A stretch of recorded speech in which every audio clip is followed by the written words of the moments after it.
We welcome you to the E-Symposium organized by National Scientific Committee of Intangible Cultural Heritage, Economists India. Historic towns, large and small, along with their natural and built environments, are documents that embody the values of traditional urban cultures, providing distinct identity. While traditional skills create the built fabric, historic towns provide space to intangible aspects in form of crafts, practices, rituals, and local festivals. There are a lot of discussions about the interrelationships of tangible and intangible within these historic towns, but on ground, their holistic management is indeed a challenge. One of the reasons is also the lack of understanding of the complexity and pervasiveness of intangible values and of their relationship with the built fabric.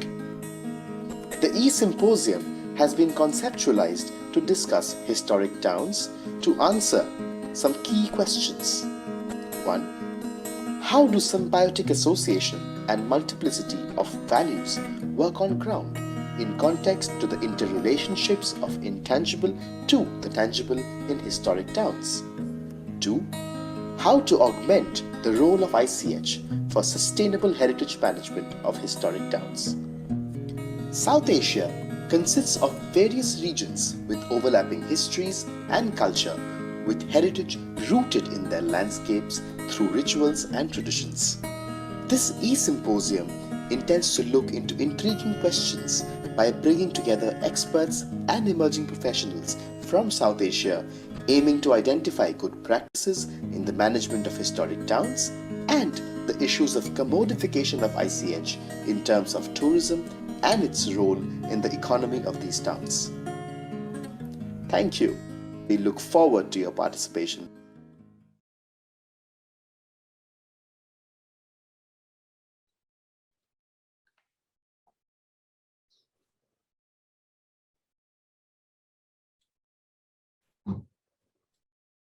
Greetings, eminent speakers and participants who have joined us today.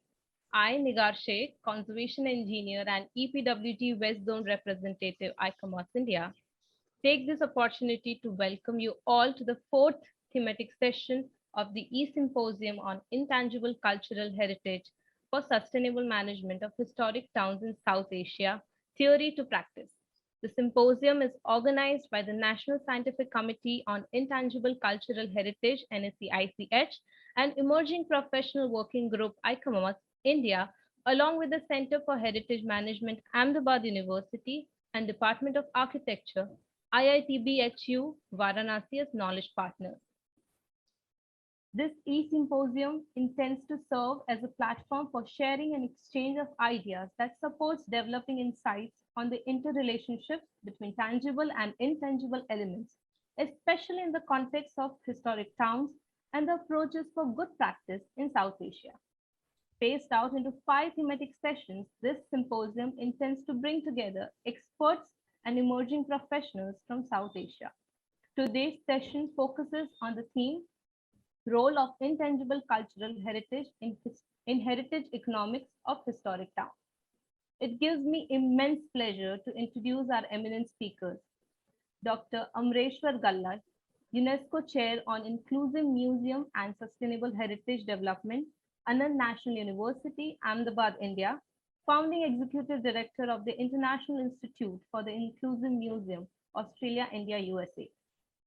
Ms. Kizi Tahanin, representing Bangladesh, Program Officer for Culture, UNESCO Dhaka. Dr. Debajan Chakrabarti, Director East and Northeast India, British Council Division, British Deputy High Commission, Kolkata. Dr. Priyatej Kotipalli, Assistant Professor, Entrepreneurship and Innovation, Mahendra University. Dr. Purnima Chauhan, IAS Secretary Culture, former Director, Urban Development and Town and Country Planning, Himachal Pradesh. Nishant Upadhyay, Founder, Architect, Dharatal Heritage Consultant, UNESCO, New Delhi and Dhaka Office, Member, Economists India.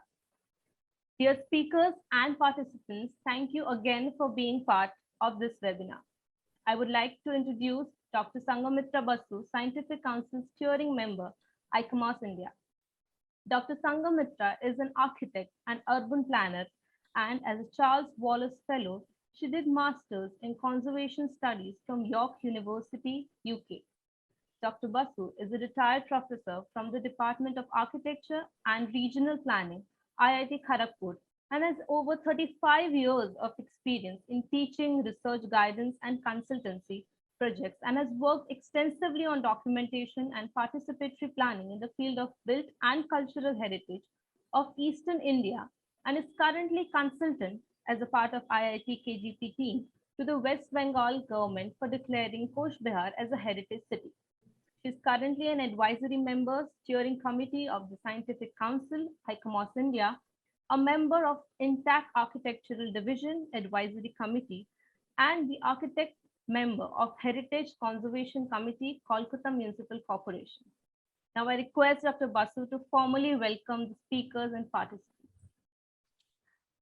Thank you, Niga. A very good afternoon and good evening, good night and good morning to all the participants and speakers from various parts of the world who have joined us today for this webinar on role of intangible cultural heritage in heritage economics of historic towns.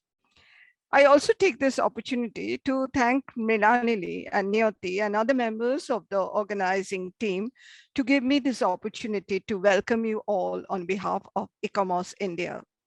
Also, big thank you to the collaborating institutes, Department of Architecture, IIT and Center for Heritage Management, Ahmedabad, for joining hands with ICOMOS India on this series of webinars. In the last 3 webinars, we saw very interesting presentations on various aspects related to the theme of intangible cultural heritage in sustainable management of historic towns.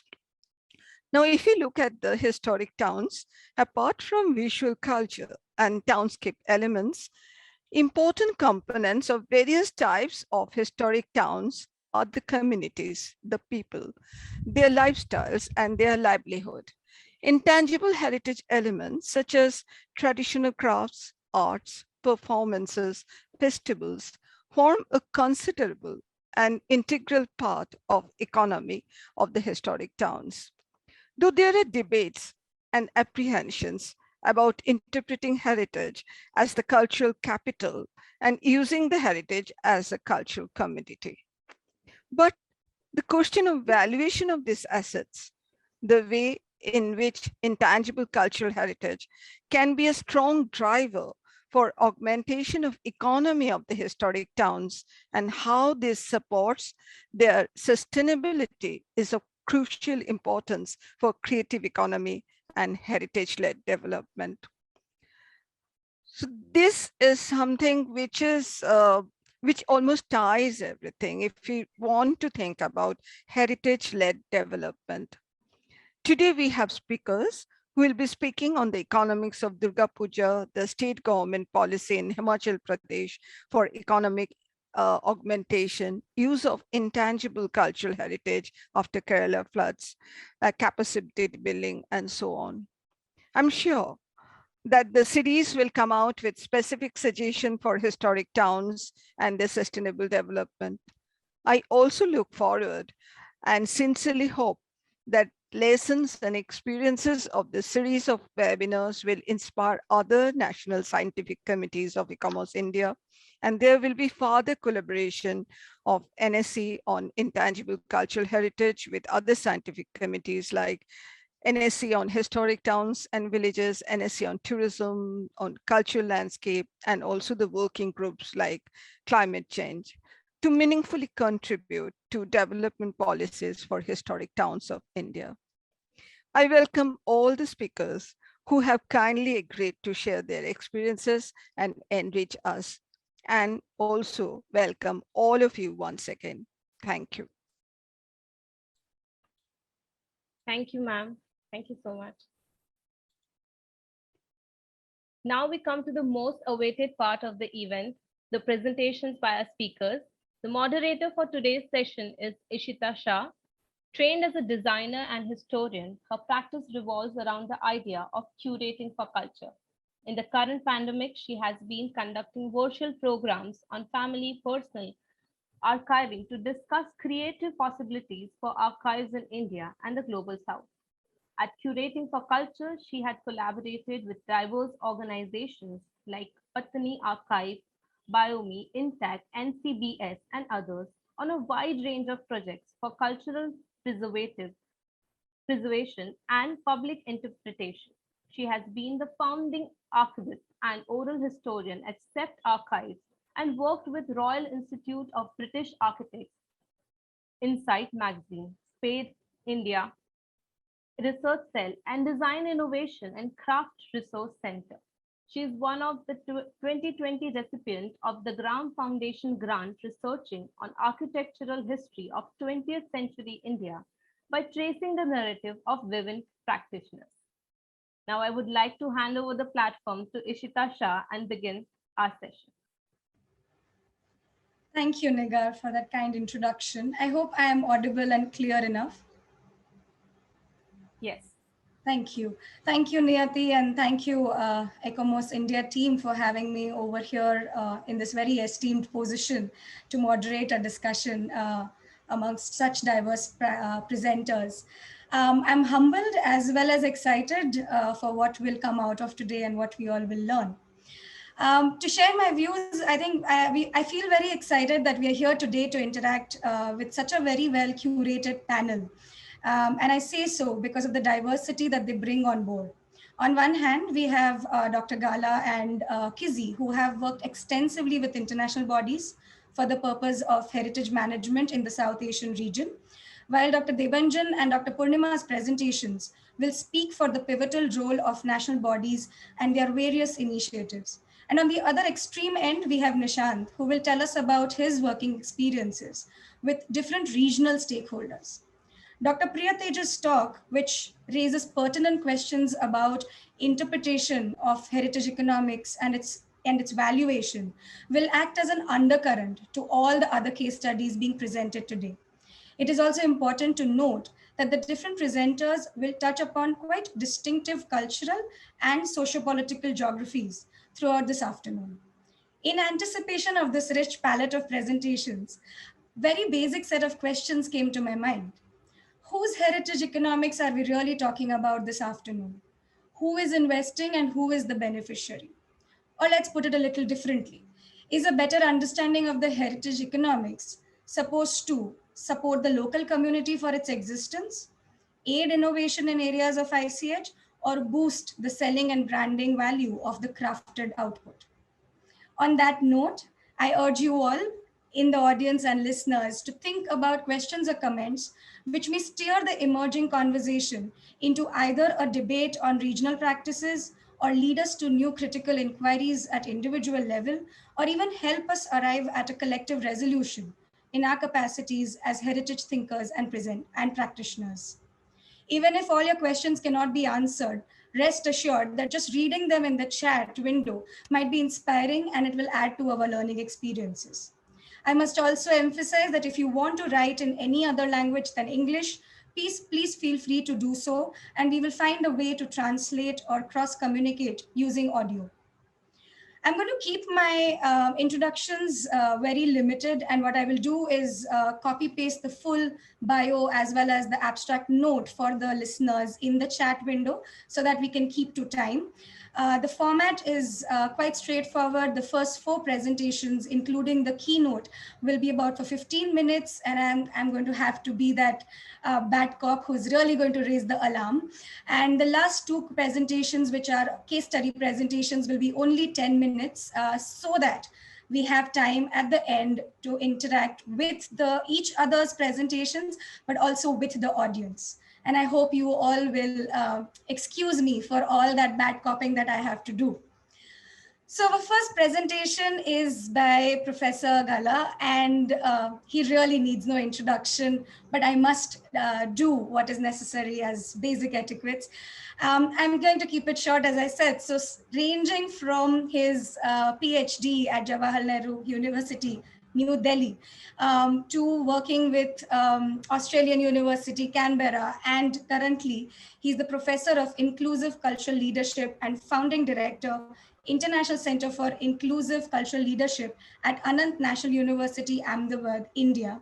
Professor Gala has held many roles nationally, internationally. He has been in, in almost every other conversation with UNESCO as well as Ecomos, and he brings with him a very diverse, very diverse experiences, but also a very long age of wisdom, if I might say so. So, sir, over to you. Take us into this conversation on heritage economics. Thank you, Ishita. And also, I have said hello to everyone except Professor Basu. So thank you, Professor Basu. Nice to see you. From all your introduction, I must be at least 100 years old, if not older. but that's a privilege, you see. Sort of, I can make certain remarks without feeling concerned that I'll either be banned from India, repatriated to Australia, whatever. But first of all, let me say this. Having been away from India for 43 years and coming back, I'm just amazed by the next generation, the whole range of young people. I can see most of you here. And then to come to the Economists General Assembly 5-6 years ago, to see all the young people, it was just like the most beautiful thing for me as somebody born, brought up, and educated in India, to come back to India. Because when I left India, India was in a pretty sorry state when it, about its heritage management, its heritage politics, and lack of will, to safeguard our heritage. And then when you see the range of young people, you just feel so humbled, but also very touched.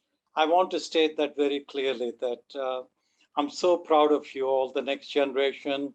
And in the case of people like Ishita, the next generation. So, and the second thing that I want to say is that the discussions that Ecomos is having through this series are discussions that we must have. We should have had, before, but we are having now. And I think that these discussions must continue. They are not an end in themselves, but they're a means to further dialogue and discussion. Why? My point is very simple. What amazes me is that India, the largest democracy in the world, with nearly 1.4 billion people, works within a policy vacuum when it comes to culture. There is no national cultural policy.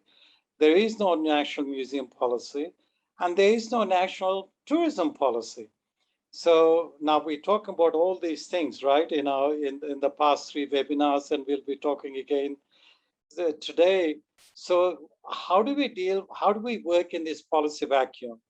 I'm not pointing a finger at the government, because I still remember having been brought up by grandparents who went with Mahatma Gandhi on the Salt March, that when you point a finger at someone, there are 3 fingers facing you. That's what Mahatma Gandhi used to say. That I'm not pointing a finger at the government. What have we done as professionals? What have we done as professional bodies, whether it's Ecomos, ICOM, IFLA, IC, you name it, so what have we done? So it takes, 2 hands to clap, as they say. So, so the policy vacuum, how do we address this? And I think that this series of webinars are just the beginning, because policy is not that's going to be formulated overnight. The next comment, I'm going to make a series of comments within the 15 minutes or 13 minutes left, Ishita. The next thing that I find coming back to India is sadly, very sadly, a compliance mentality. That means that, people want to comply to the World Heritage Convention, Intangible Heritage Convention. It's a compliance mentality. But if you really understand international heritage law, I taught at Australian National University for 10 years, international heritage law with Professor Lyndall Pratt, Professor Patrick O'Keefe, 2 of the greatest barristers in the area, is that we always used to emphasize that the international treaties, whether they're hard law all the soft law declarations and charters are aspirational. They're aspirational. But sadly, in India, to a large extent, I'm not saying everyone, takes these things as being compliant, like you just follow them. And I think there is very little discussion about it. And I'll give you one example of that. The classic example is the Intangible Heritage Convention. It was such a long time ago, I was part of the initial group in working on the drafting of this convention. We made it very clear, if you read the convention carefully, we say for the purposes of this convention, right? The delineation is for the purposes of this convention. The 5 domains for the purposes of this convention. So it is for the purpose of the convention, not that we just copy, which is what's being done in India and many other countries. So the result is that the convention itself came into being because we were looking at the accelerated pace of globalization, how to safeguard living heritage. And by the way, the late Dr. Kapila Vatsyayan, who was on the executive board of UNESCO when we were working on the drafting, always opposed intangible heritage. She said it's living heritage. We should use the expression living heritage. And to such an extent that UNESCO itself now uses most of the time living heritage, because she was absolutely right. What we are dealing with is living heritage. And that we call heritage, we read it based on our present understanding of our values. As Professor Romila Thapa's most recent book, Indian Culture as Heritage, where she argues that that we consider heritage is something that we are reading from our present understanding of what is the past and what we think is heritage, whether it's tangible or intangible, whatever you want to call it. So how do we get away from this compliance model? How do we get away from this nature culture binary, which is Judeo-Christian, colonial? It's not Indian, it's not Asian, it's not African. In fact, during the Rio +10 meeting in Johannesburg, meeting on sustainable development, it was debated. African countries rejected the binary as being a Eurocentric colonial binary. But we stuck with it because we're so compliant with the World Heritage Convention, for example. So we stuck with it. Of course, there's some moderations being made, with the historical cultural landscapes and so on and so forth. But how do we deal with binaries when we say intangible? And what about, and this is really important when we get down to the question of heritage economics, what about that triangulation of coloniality, modernity, and patriarchy? Because if you read, for example, the argument of eminent historian Dipesh Chakravarti, he very much talks about the heterotemporal history of how modernity as a European construct has been emulated. And then you get the grand modernity, which is largely driven from a European perspective, and the petite modernity, like the provincialization of Europe in India, for example, that he argues. So how do we actually deal with these kind of theoretical questions? And how do we decolonize the heritage discourse? Just for argument's sake, just to stir you all up, I would like to say that we haven't actually started decolonizing our heritage discourse in India. We're yet to start. And we're yet to question, we're yet to interrogate, we're yet to look for quintessentially that which is indigenous without being nationalist or provincial. And so how do we go about, the question is, how do we go about decolonization without understanding colonization? So the coloniality of the discourse needs to be understood.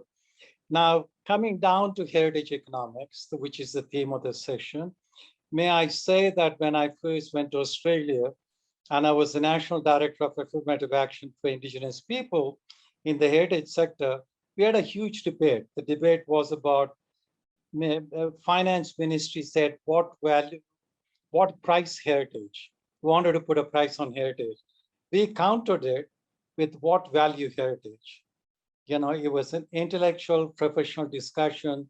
This is what started leading to policy formulation in Australia, the debate between what price heritage, what value heritage. And I think that if we start off with economics and the kind of economic fundamentalists that dominate the World Bank, then we would end up, with what price heritage rather than what value heritage. So let me ask this question. You've been talking about tourism. 83% of people employed in tourism in India are employed in the informal sector. How do you measure? What are the impacts of the pandemic? What are the futures for people, post-pandemic, whatever the realities are? So, and then you take the question of benefit analysis. Those of you are familiar with the volume that I produced for the 40th anniversary of the World Heritage Convention, World Heritage Benefits Beyond Borders. I must emphasize that my fundamental question was, what are the benefits from sustainable development? Who benefits? How do you measure them? What are the lessons learned? That's what you find. 26 case studies written by 32 people who spoke 129 languages. Before I produced the volume, I did a desk audit, and I found that 91% of publications on World Heritage were by people from 7 Western countries, including Australia. So you can imagine sort of the legacies of Eurocentrism, however valid it is for Europe, and there are a lot of good things about Eurocentric. I'm not denigrating it. But what about post-coloniality? What about the range of perspectives that we must think about? And so benefit analysis. So I did a survey, and in fact, with the site managers of World Heritage sites, and the majority of them said they didn't know how to do a benefit analysis with stakeholder communities. And that's why the site managers training started with the World Heritage Committee meetings.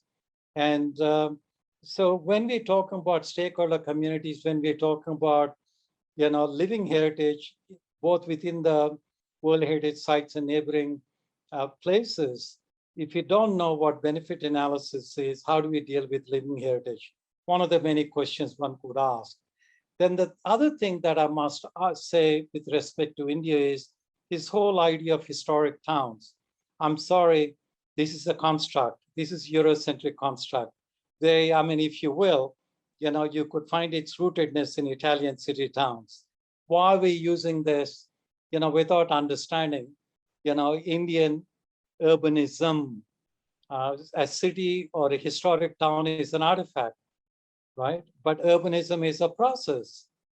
And if you look at why somebody like James Fox, his book on Rajasthan, very famous anthropologist, he kept on saying that you can't be site-centric when you're talking about the cities, the towns of Rajasthan, is because they're a distributed network. The urbanism is a process within the contextual cultural landscape.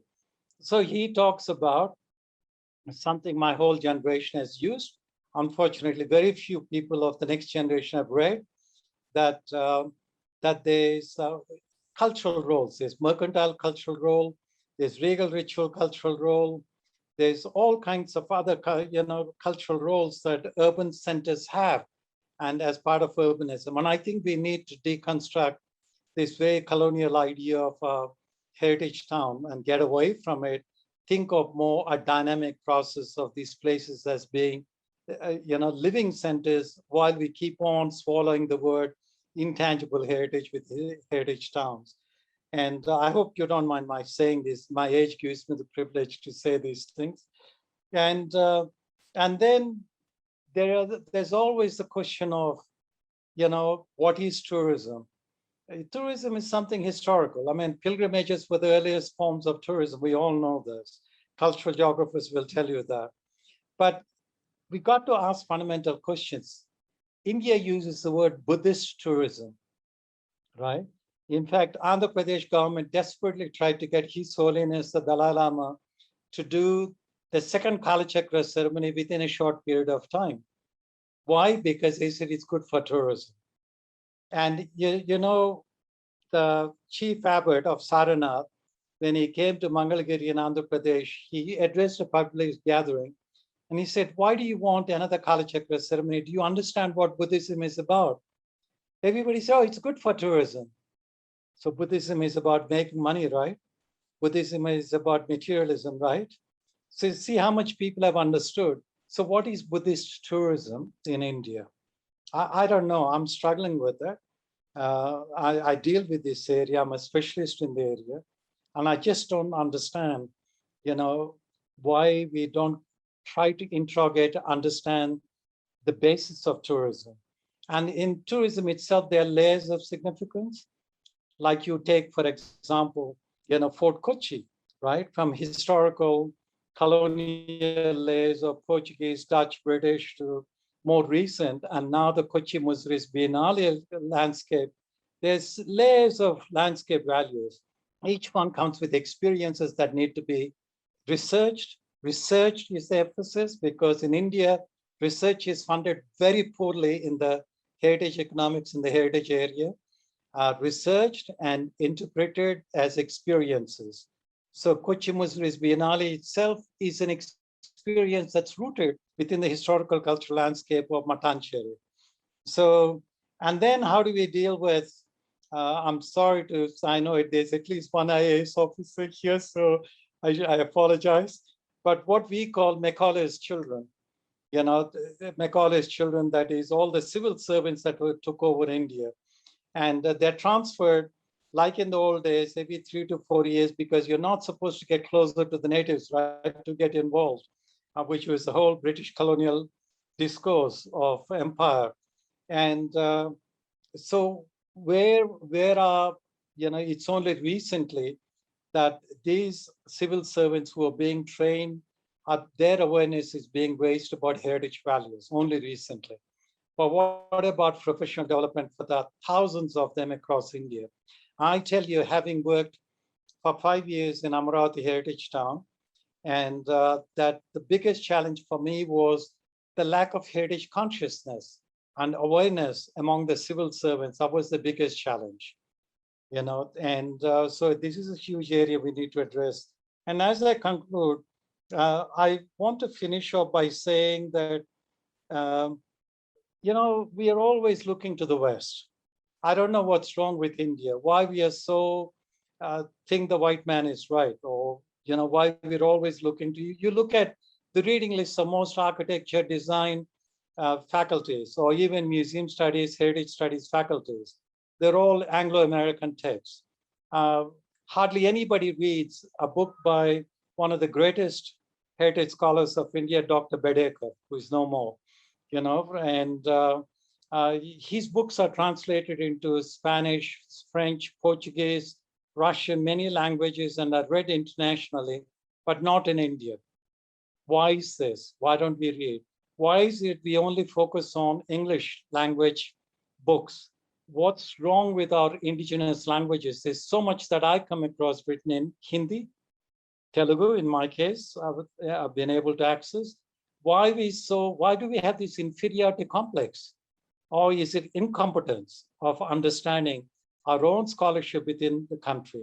So I think that that's something else to think about, to learn from the Vietnamese. Why is that Vietnam is the first country to address successfully Millennium Development Goals and now Sustainable Development Goals, simply because they value their heritage from an indigenous perspective.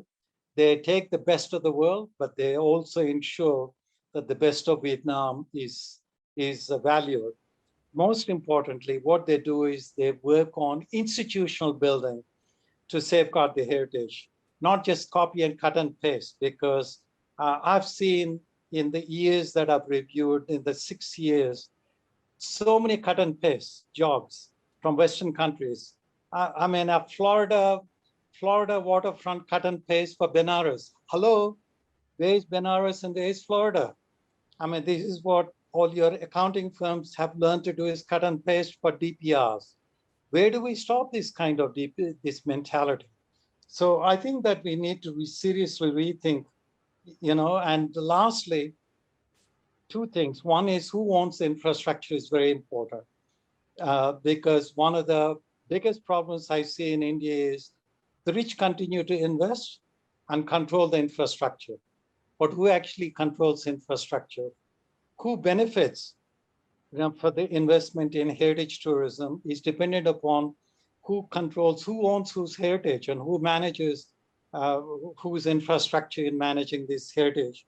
And lastly, one of the things that unfortunately, we had one of the best conferences in the world in Udaipur about, I don't know, 12 years ago, 13 years ago. We had Professor David Throsby, the guru of cultural economics, as a keynote speaker. But hello, we've forgotten. Let's do a flash conference. Government gives money. Let's write a report. It looks nice for our promotion. Let's forget it. Why didn't we learn from that conference? Because that conference in Udaipur, subsequently influencing what was meant to be one of the best state museum policies of Punjab with the change of government just disappeared, was on valuing heritage. Valuing heritage is not in terms of quantitative terms, but qualitative terms. And I want to finish off with that, is that continuous evaluation from environmental metrics we use in India, but we don't know how to translate that into the heritage values area. We don't know how to do that. Why is that? Why aren't we doing it? And I think that one last thing from Vietnam. I still remember I was living in Halong Bay. I worked for 10 years in Vietnam. I was living in Halong Bay, and the minister came to town. There's an old 18th century house that was falling apart. So the minister asked the local Halong Bay World Heritage Management Department people, why is this place falling down? Why aren't you protecting it? And the guy basically said, the bureaucrat, they said, Minister, there's no funds. There are no funds. There's no budget. And the minister had a stick in his hand. He lifted the stick. He got so angry.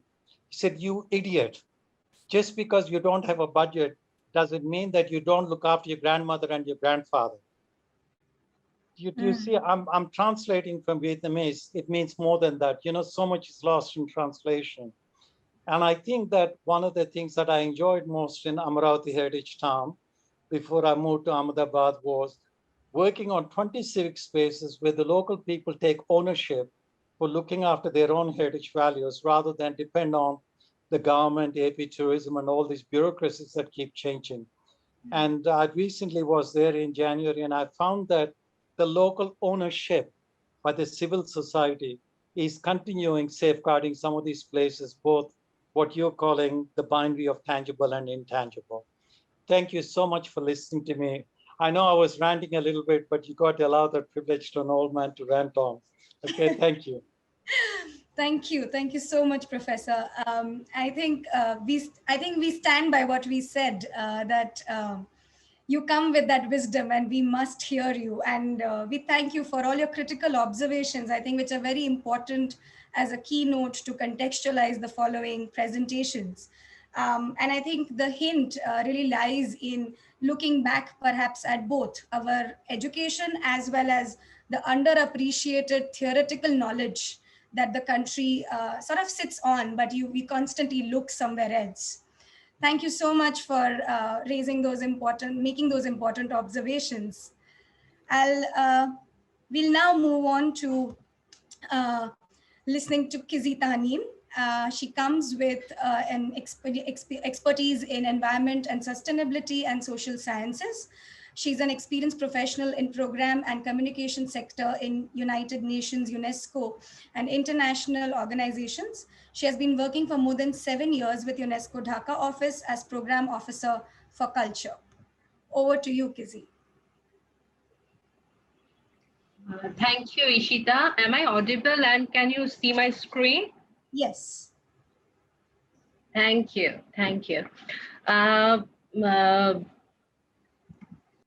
Culture does not make people. People make culture. When I learned about ICH, Intangible Cultural Heritage, exactly this thought came into my mind. Today, I will speak about the ICH-related activities that UNESCO Dhaka office conducted in last few years in light of the UNESCO 2003 Convention on the safeguarding of intangible cultural heritage that already Mr. Amreshwar Gala has mentioned actually very nicely. And I think I don't need to elaborate that part, but just to progress with the discussion, just very briefly, as per the convention, cultural heritage does not aim at monuments and collection of objects. We all know intangible cultural heritage is more than that. It is practices, representation, expression, knowledge, and skills that community, groups, and in some cases, individual recognize as part of their cultural heritage.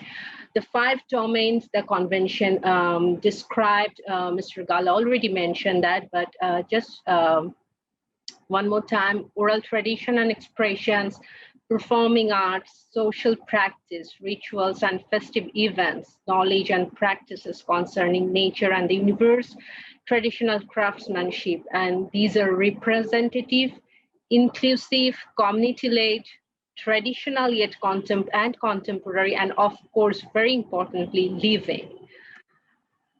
Bangladesh ratified this convention on 11 June 2009, and since then, UNESCO is intervening to strengthen the capacities of Bangladesh to safeguard its ICH through the effective implementation of this convention. I'd like to just specify few activities we conducted in last few years. We focused on 3 areas mainly: enhancing stakeholders' knowledge, sensitizing stakeholders, and providing tools. Since 2017, we conducted 6 capacity building workshops. We had a workshop on implementing the convention itself. We had 2 community-based inventorying workshop, capacity building workshop, 2 nomination workshop, and 1 safeguarding workshop. In 2019, we had a very interesting sub-regional meeting for ICH safeguarding, and the main focus of this discussion was towards a joint collaboration for safeguarding ICH in formal and non-formal education. It was jointly organized by ISHCA, a Category 2 institute of UNESCO, and UNESCO Dhaka office. Bangladesh, Bhutan, India, Maldives, Nepal, Sri Lanka's representative, both from education sector and cultural sector, participated in this discussion. So far, it's more than 150 stakeholders. We tried to engage in this capacity building activities: government, non-government, NGOs, and of course, community people.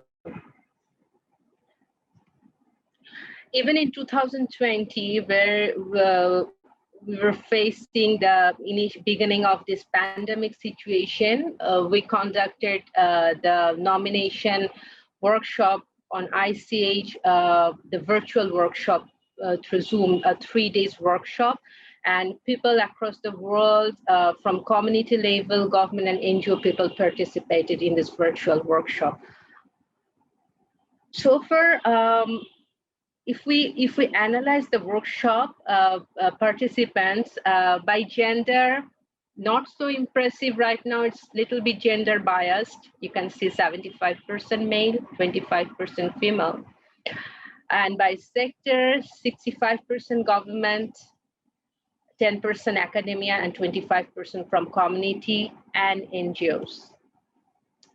3 international experts, UNESCO accredited experts, were with us in this process: Ms. Noriko Aikawa, Alexandra Dennis, and Susan Ogg. So they supported us in conducting these 6 capacity building workshops.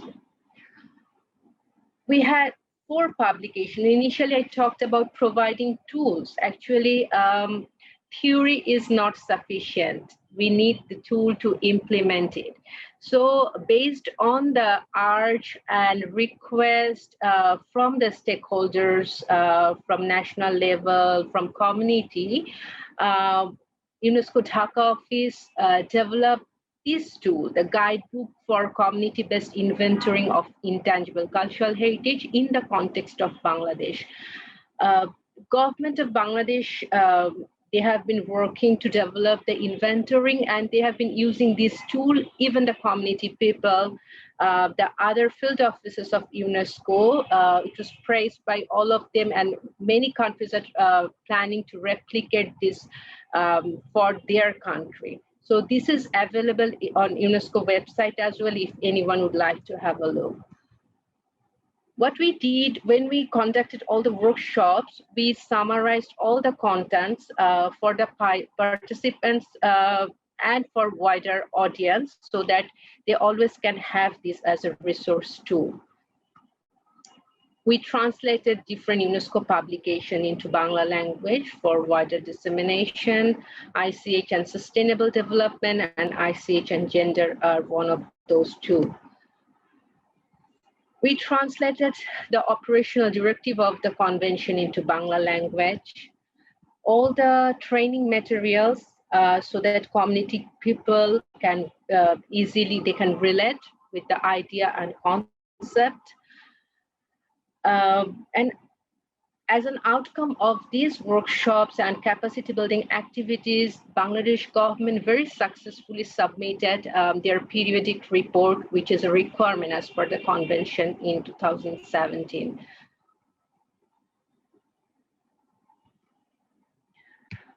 I would like to just very briefly, I would like to describe another one of the very important and relevant projects of UNESCO Dhaka office. Maybe I will explain in detail in my discussion later, but it was a project of local community involvement in the preservation and sustainable development of the ruins of the Buddhist Bihar at the Paharpur, which is a World Heritage Site.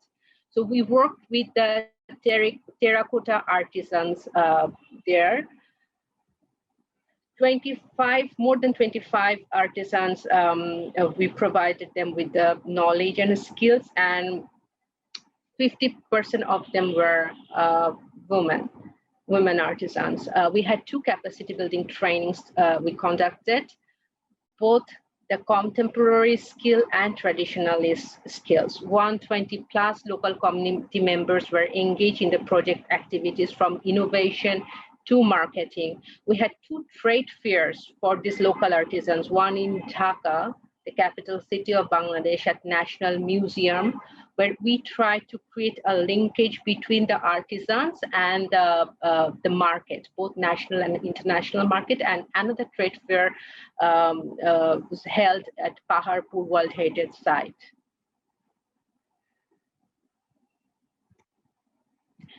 So we are still exploring the opportunities to enhance the understanding of measures to safeguard Bangladesh's ICH in light of the convention, of course, to create an ICH network and platform, and which has already been established. Bangladesh Shilpokala Academy, the Center for Performing Arts, they has created that ICH network, and UNESCO is a member of that network.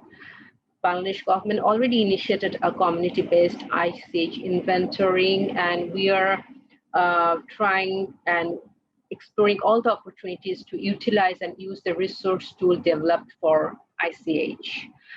Our partners so far, we had Republic of Azerbaijan, of course, UNESCO ICH Fund, we had PREHAB, the Chinese Category 2 Institute, the ISHCAP, the Korean Category 2 Institute. We have with us Ministry of Cultural Affairs, Shilpokala Academy, National Museum, Bangla Academy Folk Arts and Crafts Foundation, Bangladesh National Crafts Council, Dhaka University, and many more. So UNESCO will continue to support the capacity building training, sensitization, consultation, to providing technical support, and networking. And that is all from my end. Thank you. Thank you so much, Kizzy. Firstly, for helping us keep to time. Both the presentations have just been on dot in terms of timing. But also, I think a very important point that your presentation brings on board today is, what do we really need to empower the community? Is it economy in terms of funds and money, or is it really capacity building? And can the funds be diverted for capacity building? And your processes have been quite thorough. So we look forward to discussing further with you during the discussion about this. Thank you so much. With this, Thank you. we move on to the next presentation. We have with us Dr. Debanjan Chakrabarti. He has over 18 years of experience in leading education, development, and cultural collaboration programs in the UK-India corridor and internationally. I think the important part, which I would like to highlight from his bio, is his work as the head of intercultural dialogue for India and Sri Lanka. He's also one of the SROs for research, innovation, and thought leadership for British Council in India. Over to you, sir. Thank you. Thank you so much. Can I quickly check two things? Am I audible? And is my screen visible? Yes, you are audible, and your to- screen also is visible. Right. Thank you so much. First, a very big word of thanks to ICOMOS and all the presenters today, the organizers today. A very special word of thanks to Ananya Bhattacharya of Bangla Natok, who basically bullied me into taking part in this very important and very timely conversation. I think as we suffer, continue to suffer from the lashes of the pandemic, what it has really shown us globally and locally is the importance of crafts, heritage, and within the broader MSME sector. It is an incredibly difficult job to follow Dr. Gala and Kizzy Tehnin's brilliant presentations. I'm reminded of Rahul Dravid, who said his biggest challenge was following the brilliance of Tendulkar and Saurav Ganguly on the batting lineup. So I think I am in that kind of position.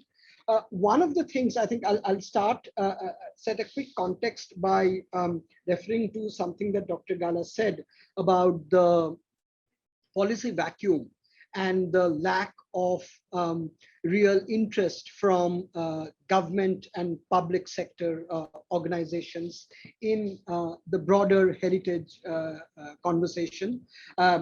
Yesterday's Times of India, there was a brilliant article by Pavan Verma where he spoke very scathingly about the lack of exactly that, lack of a cultural policy and how culture and tourism are not the same things, and therefore lumping together of these ministries isn't a great idea.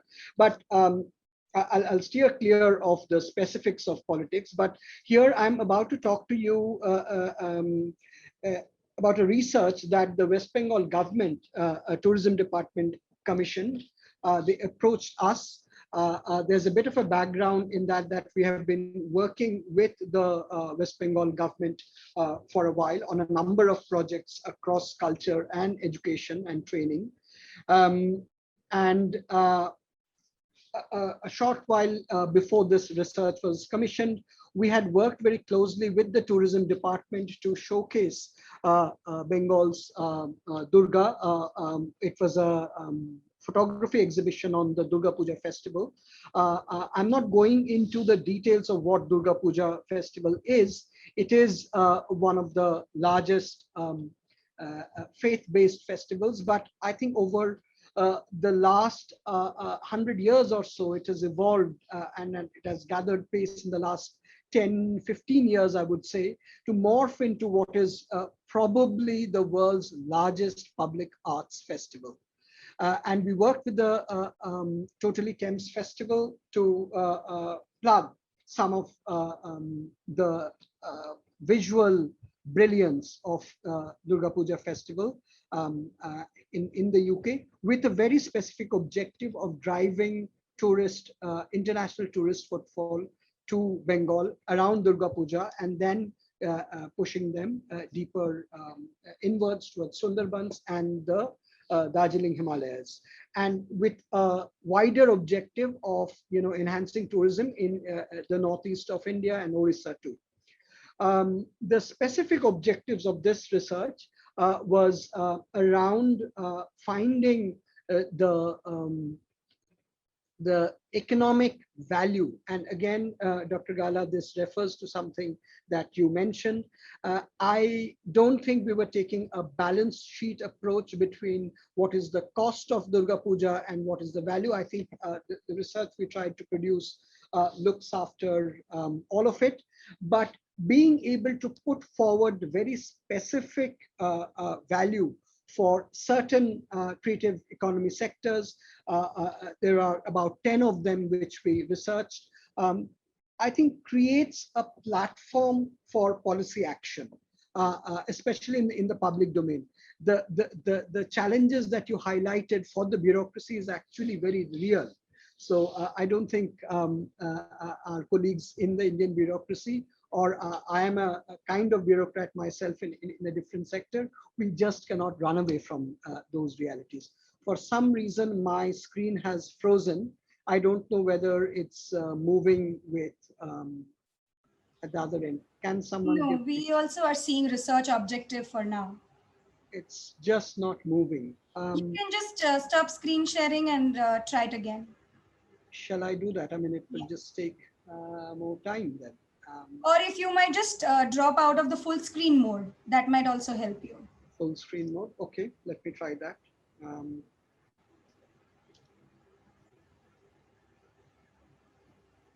It's pretty frozen on my side. Let me try to change the view.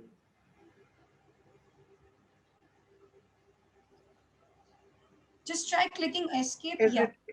Has it changed? So please forgive me. I will not go into the full screen mode. I'll just carry on from here. Yeah. Is that okay? Yes, it should be. Yeah, we can Sorry still about, see the slide. yeah, research reports. Can you see that? Yes. So we produced 2 research reports. There were a number of, so we commissioned 2 major institutions and then a third one too. The first one was Queen Mary University of London, who led on the methodology and the framework. One stipulation of the research was that they also recruit someone from the state of West Bengal, an institution, for capacity building purposes. And this was a relatively new kind of research methodology. So Queen Mary University recruited IIT Kharagpur for this research, and the Department of Architecture came in as a partner. Subsequently, there were some gaps in the econometric side. So we recruited a company called SmartCube, which is a data research company based out of Bangalore. The SmartCube report basically did a very sharp analysis of the economic side of those 10 industries, creative industries, and the Queen Mary University and IIT Kharagpur report looked at slightly more granular details in terms of qualitative, but it wasn't purely qualitative. I think it's a bit of a mixed research that there were case studies, there were documented interviews with artisans, the craftspeople who had come in, and what it really looked at was the wider impact of Durga Puja across the whole state and not just Kolkata, and looked at the forward and backward linkages in terms of the creative economy and tourism. I think one of the real benefits of this approach is it is replicable across other states. The methodology is very much transferable with little tweaks, and it is replicable for practically any large festival in India. The methodology originates from a Department of Culture, Media and Sports, DCMS, which is the government of UK department. They had originally mapped all of Edinburgh festivals, which is a cluster of 17, at least 17 festivals that runs for a month in Edinburgh. So let me quickly take you through the key findings of the quantitative report. The total worth of Durga Puja is this. Basically, it is about $4.53 billion. And that's just from about 15 days of a festival. And this amounts to just a shade below 3% of the state's GDP. Just to put this in perspective, Edinburgh festivals contribute 0.15% of Scotland's GDP. Looking at some of the breakup of these particular sub sectors of creative industry. So I'll not go into the details. I hope this report will be shared later. What is interesting is that we looked at not just Durga Puja as the public art festival, but also what goes on behind. So we looked at literature and publishing, we looked at advertising, we looked at films and entertainment. The Bengali film industry, just like the Hindi film industry, produces very seasonal kind of fare. And Durga Puja is a major market where big banner films are released. On literature as well, there are lots and lots of Durga Puja specials that come out from every major publishing house and Bengali in particular. We also looked at impact this has on the lives of artisans themselves and the craftspeople. And there are lots of detail in the report itself. We have looked at the huge local retail markets such as in Gariahat and Hatibagan, and the research team had spoken to them, and not just the big festival which is tip of the iceberg. The Durga Puja has a very obvious impact on tourism and visitors. So here's a quick kind of view of how these impact inward visits. There are some key findings of the qualitative report. I think the real finding for us here on the qualitative side is, if you look at the first left-hand box on earning, how many of these respondents from across the state of West Bengal earn over 80 to 100% of their annual earning just from one festival. And this is quite striking that we found out. We hadn't realized it was this deep. Couple of recommendations that about the way forward.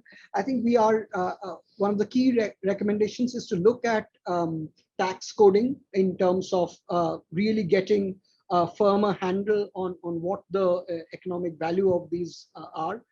Most of them, as Professor Gala and Kizi said, that these are unorganized sector. So I think a more systemic at a planning and government level, this can be done.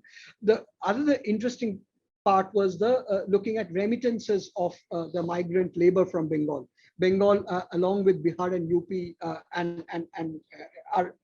is one of the largest internal migration site states in India.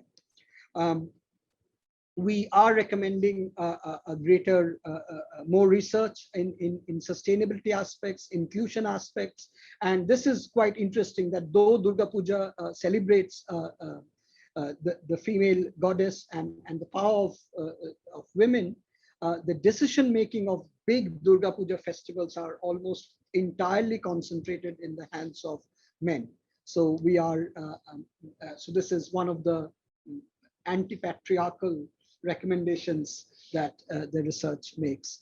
There are a number of recommendations on planning and in the policy domain and in capacity building and working even closer with civil society organizations and NGOs.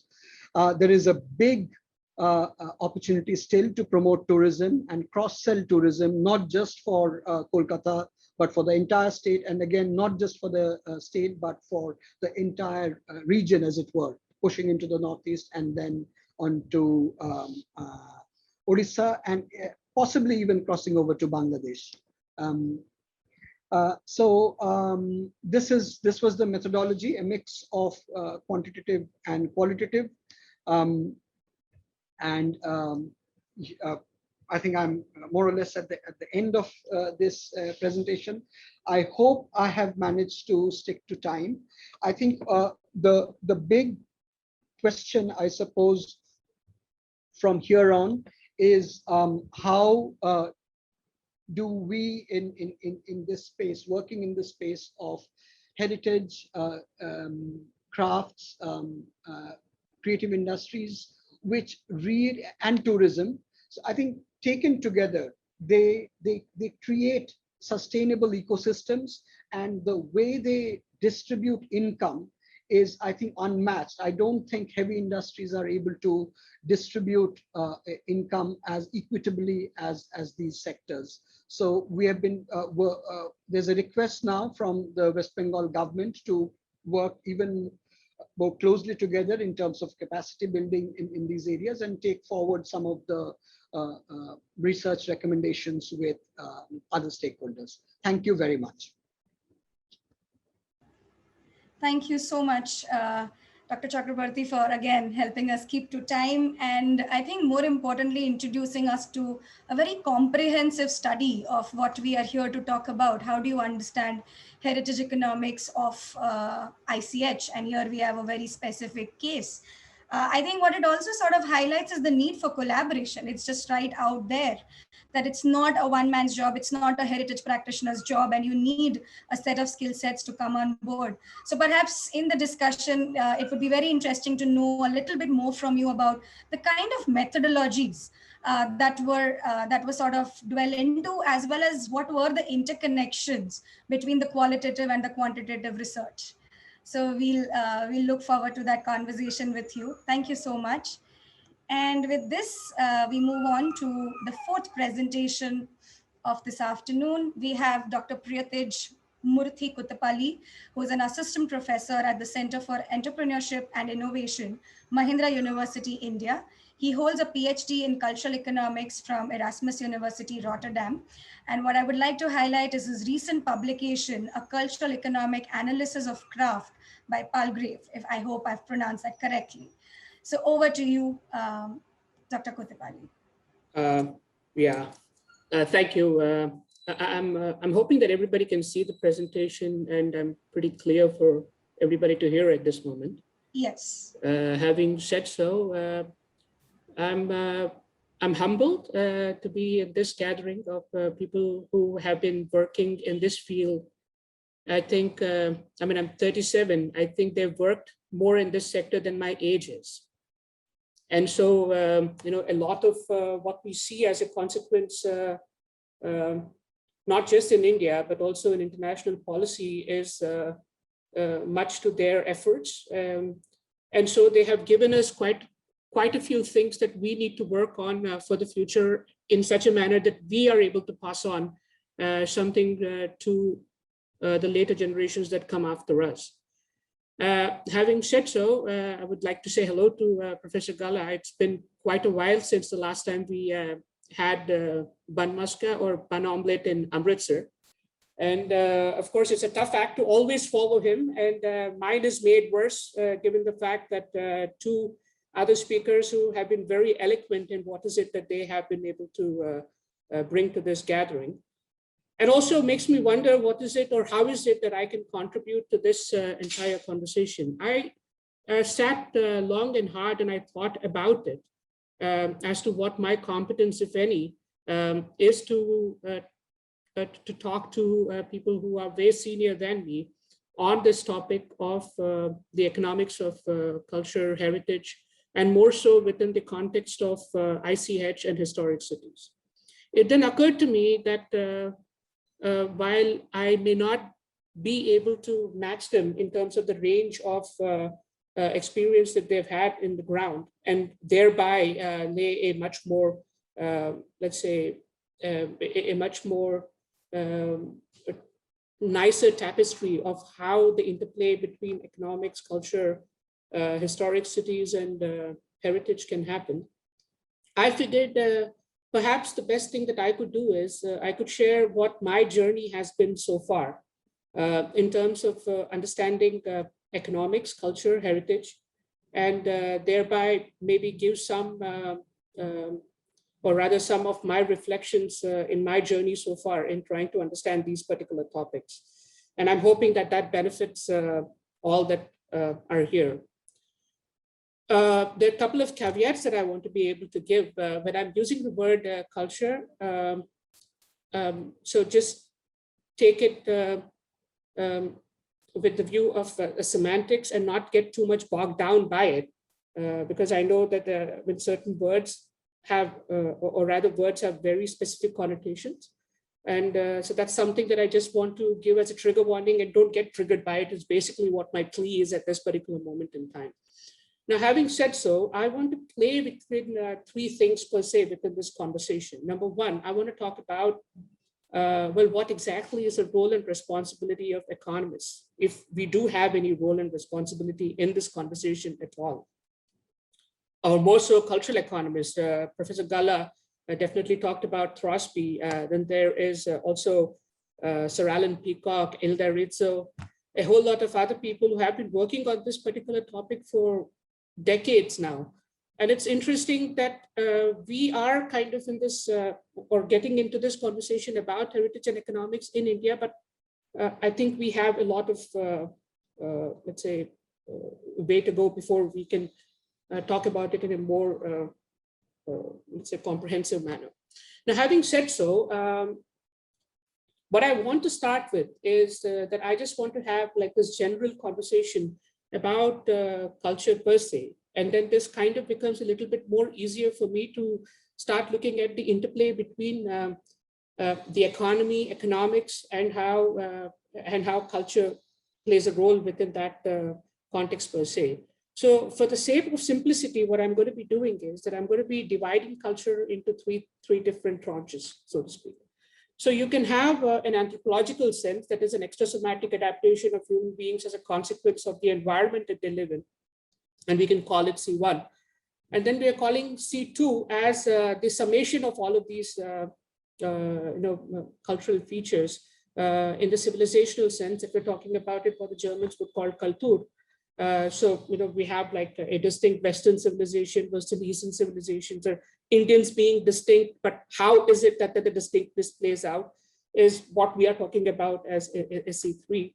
Third, we're talking about the culture from the perspective of the markets that we create around. Now, that C3 part is what seems to be the focus or the conversation around culture, especially when we are talking about the economics of heritage and culture to a large extent. But let's see if there is more that we can actually tease out of this particular conversation. To a large extent, C1, C2, and C3 put together create the rich tapestry within which we live our lives on a daily basis, some in a conscious manner, many of us in a very subconscious manner as well. So this is, let's say, a conception of what we could consider as culture, which I think tries to be as inclusive as possible at this particular moment in time. And so let's go on to the next part. So the various ways in which culture, economics, and economy kind of come into play. Now, as I said before, to a large extent, and I agree with Professor Gala here, when he talks about that there is a big distinction between price and value. And more so if you're really talking to conventional economists or standard economists who are trained in the neoclassical school of economics, which onto itself is a sort of economic imperialism in its own way, but it's an economic imperialism of thought more than anything else, which kind of makes you look at the world, or that lenses of standard economic perspective makes you look at the world in a, for a lack of a better term, in a monochromatic manner. And then that's the risk that one kind of really needs to think about, and that reduces all value to price. But on the other hand, when you talk about culturalists, culturalists are people who are conservation architects, art historians, and a whole lot of these people. They have a richer vocabulary where they are able to unpack the term value in a much more broader perspective, in a much more broader manner than what an economist can. Largely because economics as a field is stuck in modernity, while most other fields have moved out of it and they have found other ways in which that they could really express. There is also this other problem within economics as a field, that we want to be seen as a pure science. And for pure science, we need to meet the dictums of what it requires within this modernist construction to be considered as a science. So there are these limitations that economists have. Now, before I kind of, or rather before I get into the meat of that, so let's just kind of look at the various kinds of juxtapositions that we can really have within this conversation between economics, economy, and culture. So to a large extent, or actually this is a joke among cultural economists or economists per se, is that you can say what kind of an economist you are by the conferences that you go to.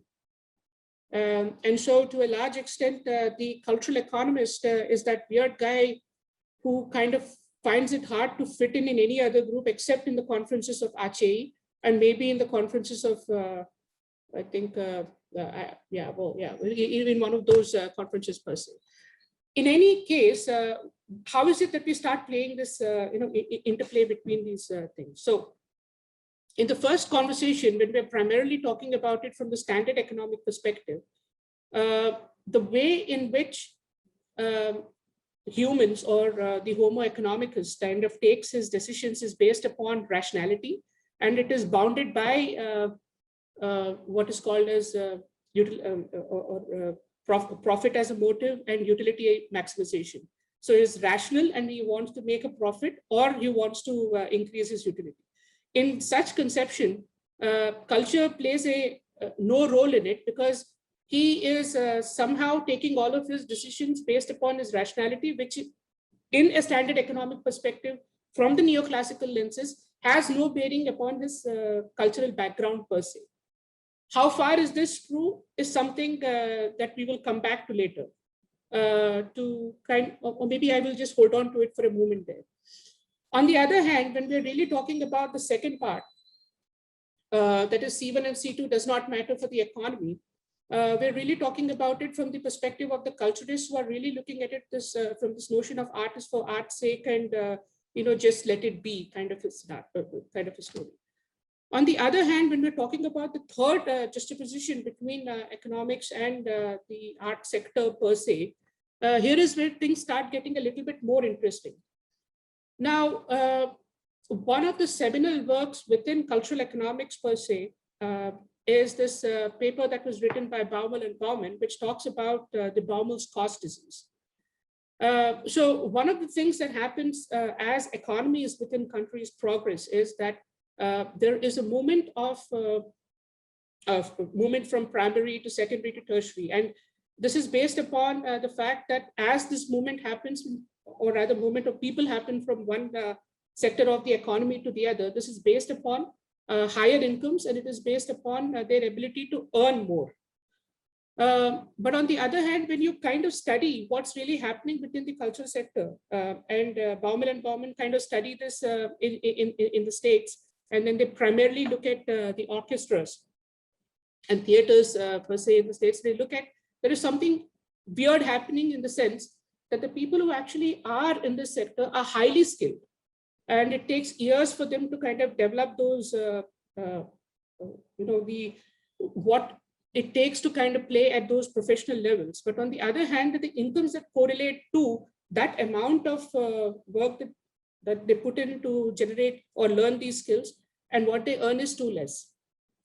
So what is the learning from Baumol and Bauman is that they start using other economic arguments for policymakers to see how is it that, okay, one way or the other, the sectors of the economy are never going to be as productive as the other sectors of the economy, which have the benefit of technology and a whole lot of other things that actually increase productivity within it.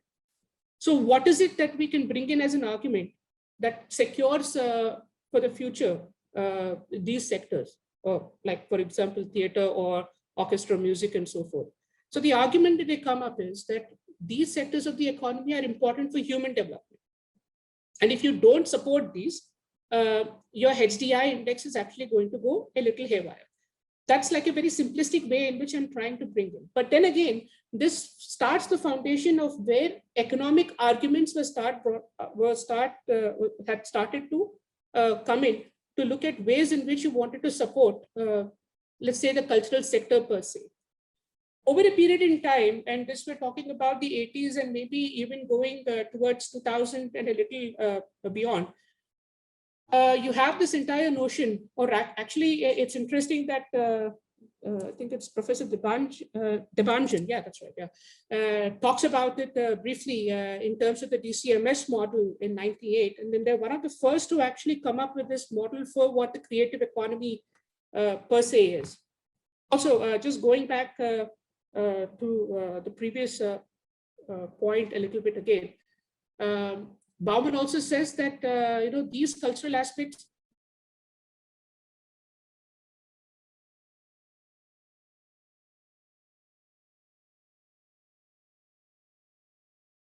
tendency of that society to get creative is more. Anyway, moving forward to that to the next conversation, that is how C3 matters to the economy. This entire notion of cultural industries and the creative economy, right from the DCMS model in '98, and then a whole lot of others, including Crosby, who comes up with the concentric circles model, kind of show that the C3 as a market for cultural goods and services contributes to the economy. To an extent, this is what even Debanjan kind of is showing from his entire study per se, that this is the X amount of contribution that it makes to the GDP, either at a national or at the state level. But the DCMS model kind of looked at it at a national level per se. Now, the other two arguments that we kind of bring about is, and then these are not new, but they're really old arguments. But here is when we can start looking at it from the perspective that economics outwardly looks like a unified science, but you actually come into the conferences and you start understanding that it is as any, and then there are multiple arguments within it as to what really constitutes economics per se. So let's say, while in the first one, when in standard economic theory, culture wouldn't matter, there are arguments, or there have been economists per se who say that too, C1 and C2 does matter. In the sense, primarily if you talk about Max Weber, he talks about the Protestant ethic and the spirit of capitalism, and how, because of the fact that, let's say, England was a Protestant country, it did not consider making wealth as sin, and thereby the Industrial Revolution took root in those countries much faster than it did in mainland Europe per se. Again, you have various schools of economic thinking, for example, the Austrians with Hayek and so forth, who kind of given a larger role for culture in C1 and C2 in the economy per se. Now, apart from all of this, there is a fifth one where I come from, or rather where I did my PhD under Arjo Klamer in the Netherlands, in Erasmus University.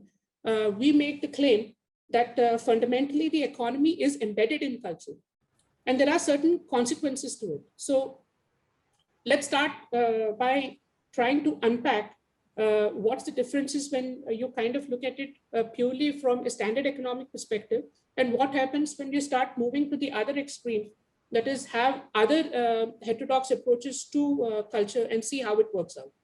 I'm sorry I'm interrupting, but I will have to request you to wrap up. I'm done almost. I mean, it's just 2 slides and I'll be quick. So fundamentally, when you look at it from that particular perspective, what happens is you end up with an argument that the market is the most efficient allocator of resources, and all of price is embodied in, or rather all of value is embodied in price, which is a market logic.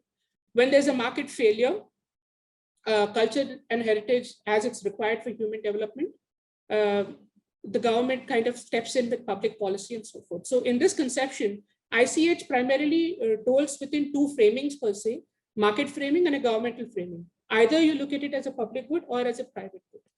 But what happens as a consequence is that, or rather the problem is that we have a worldview where we're only looking at public and private goods. But that's not what economics is all about. There is this entire conception of shared and common system.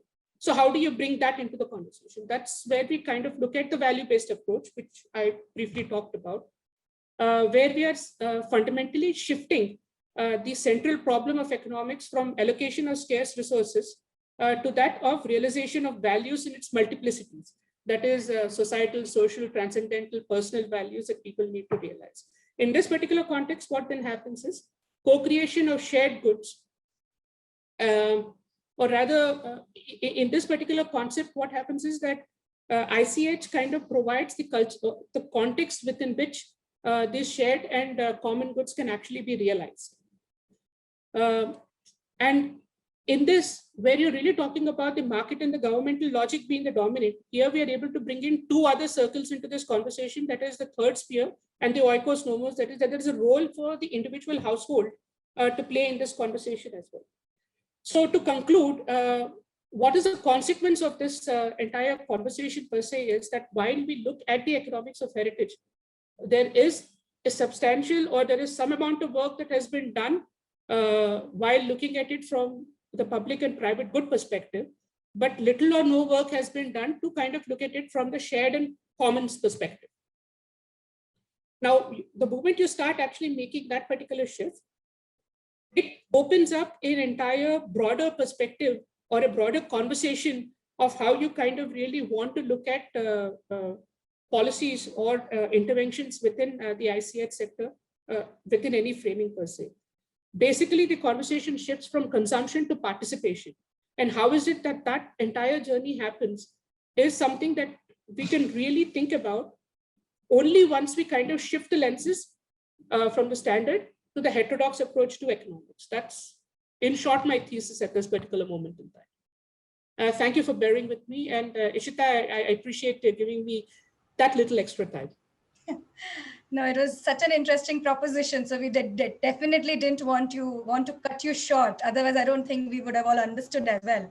So thank you so much. I think your proposition basically also highlights that the understanding of heritage economics about through shared goods, it also adds two new interests, right? So one is it talks about empowering intangible cultural heritage, but it also talks about the well-being of ecosystems. So it sort of allows us to look at a much larger cause, and it's not just about making money or profit for one section of the society. It also allows you to take more responsibility for it. Exactly. Yes. I'm not going to really, I mean, like, it's really nice that Professor Gala comes up with that last example there, that you don't stop taking care of something. Yes. And over here, the care is basically extended beyond the built to the intangible to the larger ecosystem and the so society. The third sphere and the oikos nomos plays a larger role is what I'm trying to say. Right. So I think in the discussion, we would love to sort of hear from you more about what are the tangible recommendations to achieve something like this? Because in theory, of course, it's exciting, but do we have the skill set, or what kind of skill set are we then talking about? So we look forward to engaging with you over there. Thank you so much. And with this, we move on to our fifth presentation.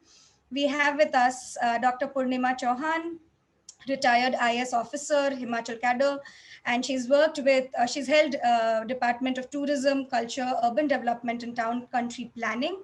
She has done her master's in development administration from Manchester in the problem of, and her PhD in the problem of tourism growth management in the Himalayas, the case of Manali in the Kulu Valley.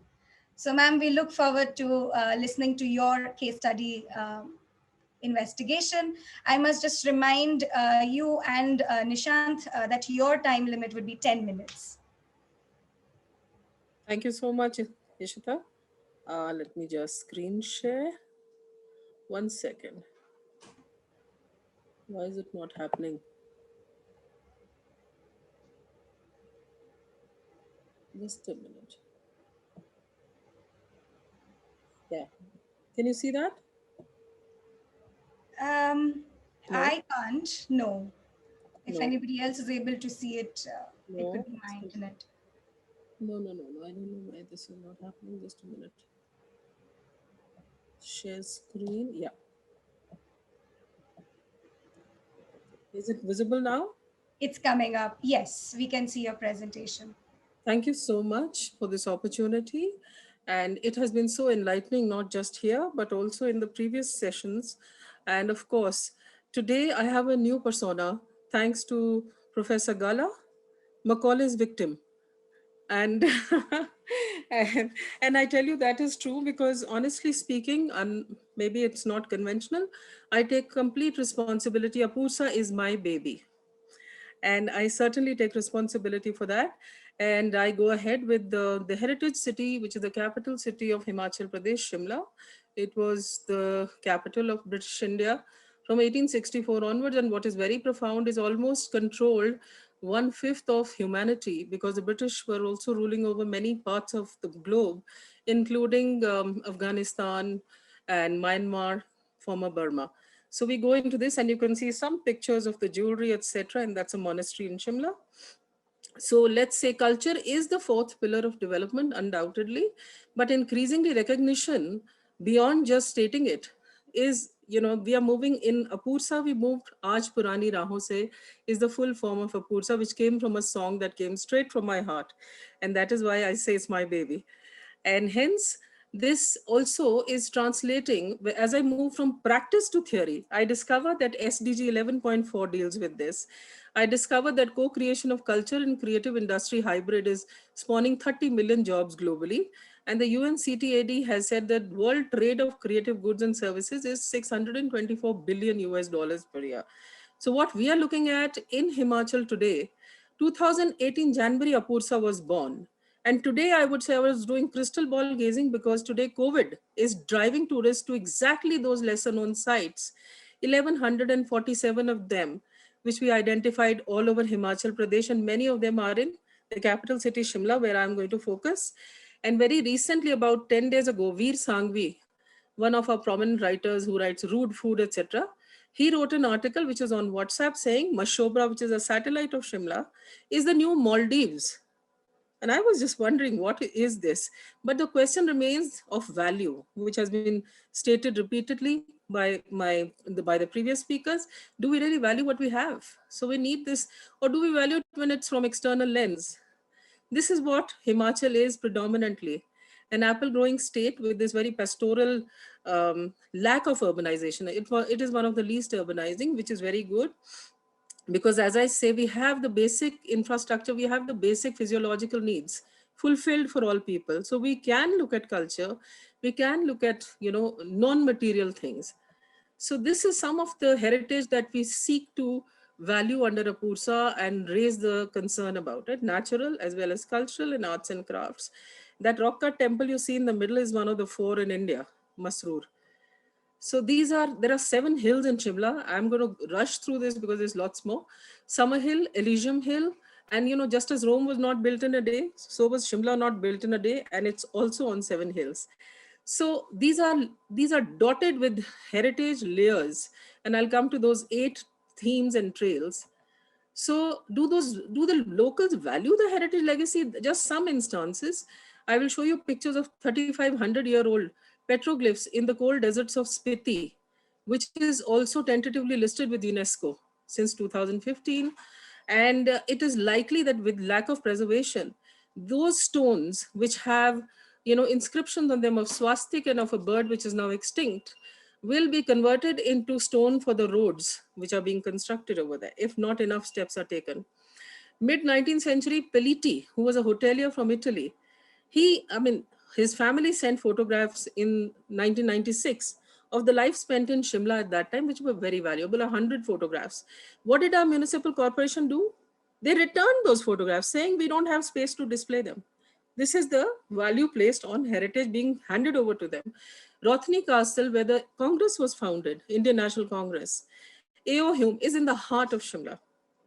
And as Director Urban Development, I know what a lot of pressure I had to bear to prevent people from making ugly flats in the premises of Rothni Castle, which is a core heritage area. Master Madan, he was a singer, I'll show you his picture, and a prodigy, classical music prodigy. You can hear his 8 ghazals online, you can Google him. And he was from Jalandhar, but lived in Shimla, gained recognition right from the north of India till Lahore and down till Chennai. At the age of 15, he was mercury poisoned and died in 1942. Now, this is the person for whom there's not even a memorial executed for him. The Devta culture, which abounds over here, which is almost like the local self-government, there are deities at every, let's say, 15 kilometers, 20 kilometers, and the local people have so much faith even today. There is no function, no religious function, no family function, which happens without the sanction of the Devta, who almost performed the job of a local self-government during British times. And even today, his consent is very important. The Sancha tradition, I will come to that. That is a tradition where you have holy books which are dating back from 11th century to about 300 years ago. And a man who came to sell them to me, how he converted his desperation into actually a livelihood for him. There's a unique rural tradition, which is very lesser known, people don't want to talk about it, is how the rural women, when they were, this is a creche almost in the rural area, out in the open, where the water channels were used to channelize water to drip on the top of a sleeping infant. And this is something nobody talks about, but it is captured in a painting by Emily Eden, done in the mid 19th century. She was the sister of the Earl of Auckland. So preservation is jeopardized if you are leaving it to people alone. My take is, whether it's accepted or not, that a top-down Apursa approach was the only way to put all these elements together, make a matrix of them, and catalyze interest in culture. And now I'm glad to say that the economic impetus is coming out from bottoms up. These are in Bilaspur, which is about 2 hours from Shimla. When the Bhakra Nangal Dam, Govind Sagar Dam was created, the reservoir, these temples sank along with parts of the city. They emerge every year. And these temples are 28 of them, Nagara style, dating back to the 8th century. Each one of them almost asking that do something for us. I have walked this place over here in the month of June and July, and we decided to have Bharatnatyam dancer perform in front of these temples. And I've asked the DC to consider that can he have a festival when this riverbed is dry. So this is the petroglyph of Spiti, 3,500 years old, very close to the Tabo monastery of 996 AD. This is the classical music prodigy, Master Madan. And this is the Aaj Purani Rahon se signages, which we wanted to install at all those 1,100 sites. There were many duplicates. There is an effort going on. It's a work in progress to remove those. As you can see, this particular signage also is sepia colored. It has the traditional Himachali roof, etc. There is a QR coded information on it, but clearances are still awaited to install these. This was a Apursa map, Aaj Purani Rahon se map, which we created of so many personalities here. Aung San Suu Kyi did a PhD, started her PhD from here. You have everybody who is somebody connected to Shimla. And when this has become a souvenir also, we are selling these maps. Behind this map, this is a very good pedestrian guide. Behind this map, you have all the numbers which will explain, demystify the map. So what are the trails that we sought to integrate into the matrix of culture, which is rich cultural heritage, which we have? Intergenerational layers. We have the epic trail, Ramayana and Mahabharat, all over Himachal. We have the British Raj trail, particularly in Dalhousie, Dharamshala, Shimla. We have the Buddhist trail dotting the cold deserts and extending into other adjoining states. We have the Pahadi trail, and that is where indigenous was mentioned, the Devta culture, and Baghati, Hinduri, Mahasvi. These are names that not even Himachalis remember any longer. So I try to revive them by having circuits. For instance, Trigat and Choti Kashi in serial number 4. Choti Kashi is Mandi, Trigat is Kangra. We had a festival in Trigat in the Kangra area for 25 days, which has become a feature now.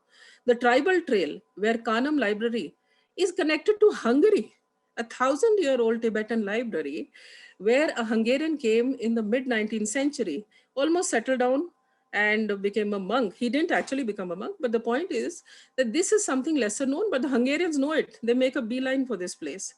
And then we have the art trail, and we have the Gaiety Theatre right in the heart of Shimla. 1887, the first play said, "Time will tell." We have a rich tradition of Karyala theatre, which is almost like a street play in which I think more than the actors on the stage, the people in the audience participate. It's a satire on all the happenings, all the political and social happenings. And it is so interesting that you can go through the night with this. And this tradition continues. We have caravan trade routes, the Hindustan-Tibet road, and you have actually the staging points of the Silk Route. So you have Shipila, you have the apple belts of Kotkhai, Kotgarh, Jubbal, Arki, which are local staging points also. But beyond that, you also have Baralacha, you have the Rampur Lavi Fair, which continues every November, even till today. You have the sacred geography where entire hillsides are considered sacred, north of Shimla. And there are places in Kullu also. We made a circuit out of it called Rishi Alay. Now, these trails dot the 7 hills of Shimla and beyond, and the history of Shimla can be tracked back Shimla and Sirmaur to the 2nd century BC. So now these are dotting on these 7 hills. Apursa identified the intrinsic value in connecting these resources, and the dots led us to actually reinvent tourism. What is the state of tourism? Your time is up, so try and wrap it up in a minute Okay, or so. okay. Shimla gets 3 times, in fact, Himachal gets 3 times this number of locals as its tourist population, which contributes 8% to the state GDP, so we can't ignore it. So what did we do? We ultimately, in fact, not did we rationalized fees for equitable access to various performance stages on the ridge. We did, in fact, Imtiaz Ali came talking to me to be able to have a permanent Broadway style theater, which is Pahari based on the songs over here on the Mall Road. And unfortunately, thanks to Macaulay, that my tenure was very short and we couldn't take this forward, and it's still a work in progress. Documentation has happened, digitization is happening, manpower training, and even, State Museum is doing workshops on things like paper conservation, numismatics, calligraphy. We did these 7 vanishing scripts of Pahari, and this is the book that we came out with, which has become a souvenir ever since. And some of these are actually, this is the Sancha, from which a person who was wanting to sell it, ultimately we made him sit in the Shimla International Lit Fest. So from zero income, the man went to 5,000 rupees a day, and he's still doing it. So this is how livelihoods were created. These are some of the sacred lakes, and these are some of the souvenirs which we miniaturized. And we readapted the heritage to blend the Thanka style of art and Kangra paintings and made earrings out of it. So earrings, fridge magnets, and coasters. These are the Devta culture, and these are some of the borders of Himachal which are known all over. We have converted them into Scotch tape. So this is how we've reinvented the kind of culture we have to be able to showcase center stage and create some value for artisans. But at the same time, we have signed an MOU with a hydropower company for actually adopting 4 of these monuments, which are absolutely in disuse and going. This is a 36 crore restoration project, but has been adopted now by that company. And this is the Kalka Shimla Trail again, which has a story of its own. So we are talking here of instrumental use value, intrinsic inherent value. What do we want to adopt?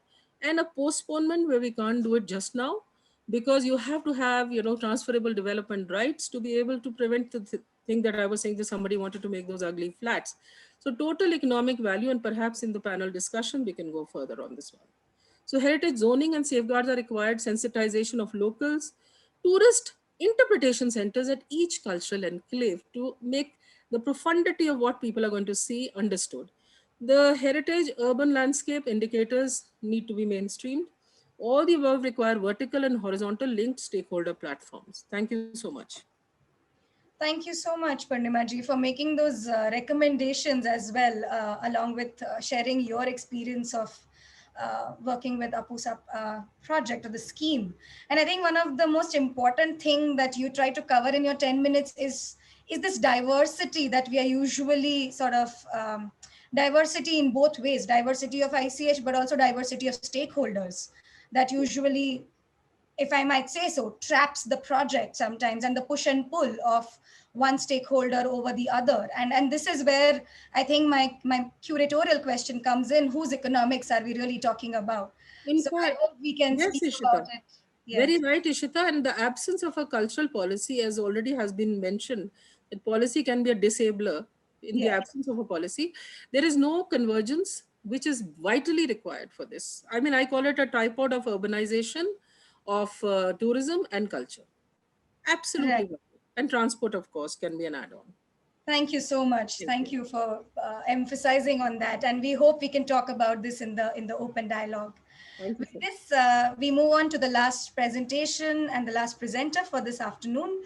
Nishant Upadhyay, he's a conservation architect trained at KU Leuven, Belgium, and also a recipient of Erasmus Mundus Expert Scholarship, where he's a doctoral researcher. He's currently the founder architect of Dhartal, a Lucknow-based design atelier with focus on local communities, their heritage and cultural landscapes. He's also a heritage consultant to UNESCO New Delhi office and Dhaka office, and a part of the executive committee of ICOMOS India. So with all these multiple hats, Nishant, over to you. Thank you. Thank you, Ishita. Thank you for having me. Thank you, Niyati ji, for organizing and curating this as well. And Of course, thank you, Economists India, for having such a platform that we are able to discuss this. I already have a lot of very interesting dialogues before I could present my case study. So there's a lot to, I'll try to refer as much as possible. But before Ishita tries to tell me that 10 minutes are over, I'll just continue with my case study. Because this is a rather heavy subject, I try to compress it as much as possible in the short time. So this was a very interesting experience. That is when I was working as a permanent consultant in UNESCO New Delhi office. And then UNESCO, in collaboration with UNDP for the government of Kerala, took up this post-disaster need assessment in the floods in 2018 August, and which were quite destructive in their sense. Several districts were affected. 7 of the districts were completely affected, and that's where we focused our scope and area scope. And then several people were displaced. These are the kind of figures which we got, which we usually get post any disaster. And I think that is what the figures which were missing, which we don't get, is what we were trying to bring out of this post-disaster need assessment. So before we go about what exactly happened, and I wanted to just quickly cover, when we say damages and losses, why do we categorize them, and what exactly are they? So I would define, as per the formal definition given also by the UNESCO, damages are defined as the partial or total destruction of physical infrastructure. So what we are talking about here is that, for example, the schools, the health center, the administrative buildings, the immediate, the retail shops, and physical infrastructure, which immediately get lost in course of a disaster.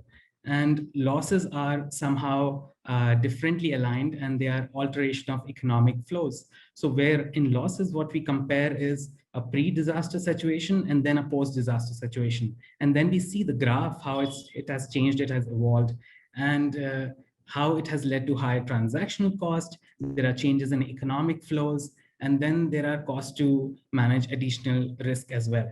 And it's very important to have losses considered when we are talking about disaster scenario. And please constantly feel free to reflect on COVID as well.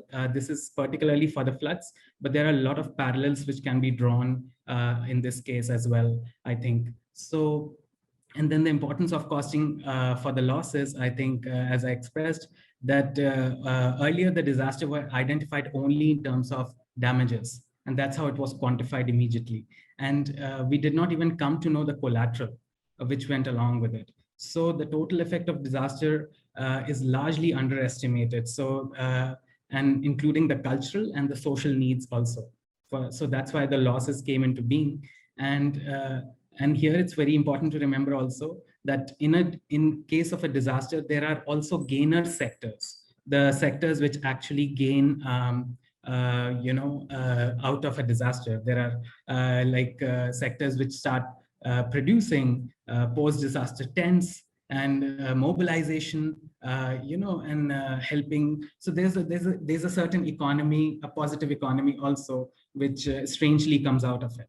And so this PDNA process, what we undertook was, step one was to situation analysis, where we did data collection primarily, and then we understood the effect of disaster, which was data analysis and the value of damage and losses. And then the third was disaster impact, looking at the macroeconomic, the GDP, and the fiscal positions, and the price fluctuations, and the cultural products, and also human development index. And the last part was that how do we strategize the recovery, how do we prioritize our actions, and how do we engage with the other sectors, which is very difficult especially in case of disaster, because each sector work in their own way, and in their own way of addressing the disaster.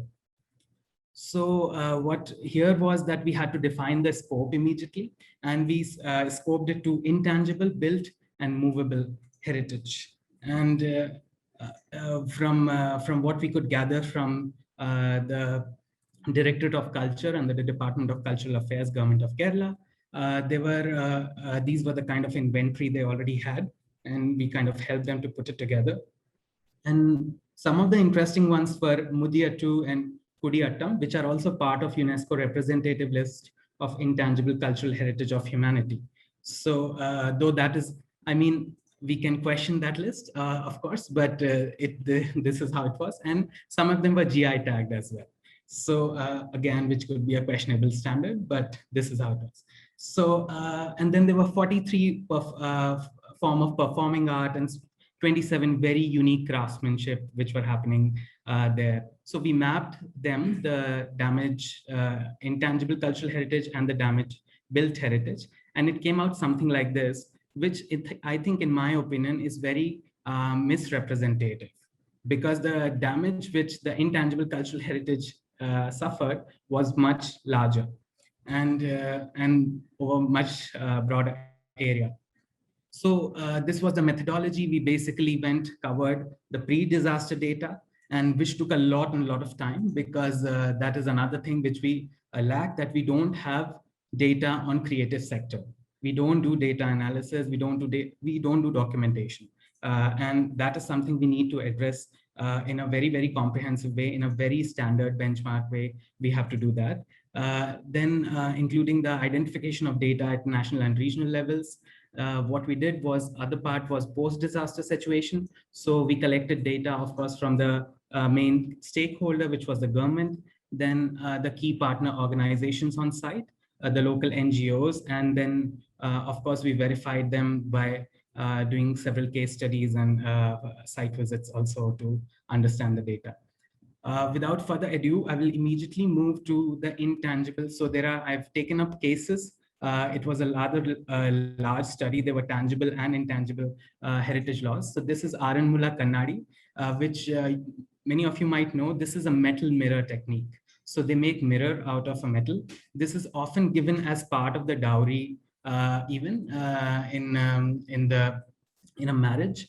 And now, especially, it is given as a gesture, symbol of token and friendship, even through the Ministry of Culture to different countries. So this is almost like a national representative in a way, and they make just clean mirror out of metal. Now you can imagine if all of this, which is metal making, metallurgy, is inundated for a week's time under 3 meters of water. So this is the scale of destruction we are talking about. And practically the whole of the village suffered, their units were disrupted. So we started quantifying that in that terms, that what were the cost of the units, what were the cost of the finished, semi-finished mirrors from the 14 units which were destroyed, and what were partially damaged, what was not partially damaged.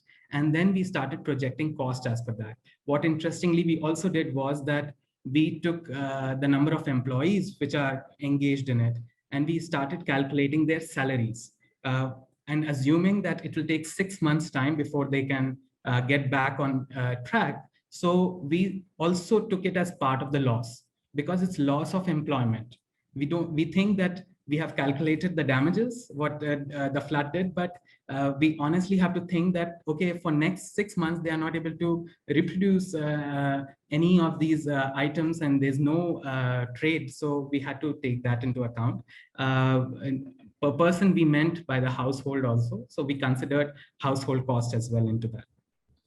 Similarly, we did the same process for Chennamangalam. These are looms which were destroyed. And this is one of the saddest thing which happened, because all their raw material till finished product and looms were just wiped clean, and whatever was left was just basically in this state. So they did not have much to salvage. However, they were so they went on with it. What we also understood in this process, especially in Chennamangalam, was that people, there is a certain loss we tried to calculate, but then through the interviews and focus group discussions, it also came that I think if Chennamangalam looms come back to start existing in full function in 1 year, we will also lose craftsmen. The craftsmen will take up alternative work and labor, and that will be, we can't recuperate that. So then that became a bit of a problem for us. And then the other thing was the dance form, or the performance art. So moving from the craft on the handicraft, Chavetu Natakam, which is basically stomping the feet. It is a very interesting dance form which has come because of Kerala's cosmopolitan nature. They basically dance a very Indian form of dance form on the whole story of Jesus. And then it's basically a theatrical. As we know, like Kerala is full of theatrics, so it's a really amazing backdrop, and they do that. So we calculated that by also understanding that how many performances will be cancelled, because people are not in a mood to watch a Chavetu Natakam performance after that. So we are talking about a long time that before, after floods, that people will get back to a performance art and start enjoying it and patronizing it. So that also was taken as part of the losses and damage. Of course, there was Kudiyattam. This was very badly hit, because you might have to imagine Kudiyattam is a large part of it is the makeup and the gears, and how do I say, the jewelry as well, what they wear. So Kudiyattam is a little similar to Kathakali, and is also a dance form which is one of the oldest Sanskritized theater. And they perform in this kind of theatrical melody where they use a lot of gears and henceforth, and also the whole environment and singing and music to present often snippets from Ramayana and Mahabharata. So then here what we had was all this gears was washed, and several of them were destroyed. So you can't replace them very easily, and it's a large cost. So we calculated all of that, and complete loss of it, and what could be retrieved, and what could be also the performance cancelled. Here again, it was very interesting to connect with the Nepatya, which is the school, basically school of learning, and to understand from them that how they themselves are going to recuperate in this scenario. Other forms were Ananmula Palliyolam, which is boat races. So if you know, boat races are a huge economy source, and that was addressed there. There were loss of manuscripts, which is palm leaf manuscripts, and several books and traditional wisdom. Ultimately, we came down to such a figure. So if you look at the figure, that's what I'm not trying to show the figure, but 68% loss was intangible. And this is for the first time in India that we were able to do a PDNA which had such a large focus on intangible cultural heritage. And honestly, this is the reason why I'm decided to present it, even because this report was not seen enough, and this needs to be talked more about. And then we kind of understood what will be the impacts of it, because we knew that the gross state domestic product is going to decrease. Then there will be impact on the export of the state for the crafts products. So there'll be state current account will go down as well. And then impact on employment and standard of living, obviously. And then inflation, because there's a dearth of the material and the product as well. And for human development impact wise, livelihood and poverty were mostly addressed. And there was, of course, loss of cultural historic value and diversity.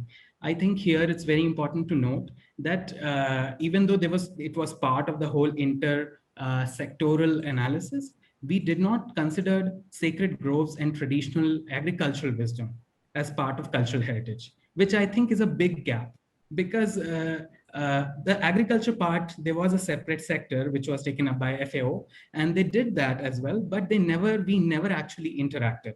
So if we don't interact between these two sectors, I think we are missing a major chunk of wisdom loss here as well. And especially for traditional fisheries, I mean, there are so many things. Kerala, I mean, you can imagine if you live on a coast, you become ingenious in farming after a point. So I think this was really missing for me personally, I would say that.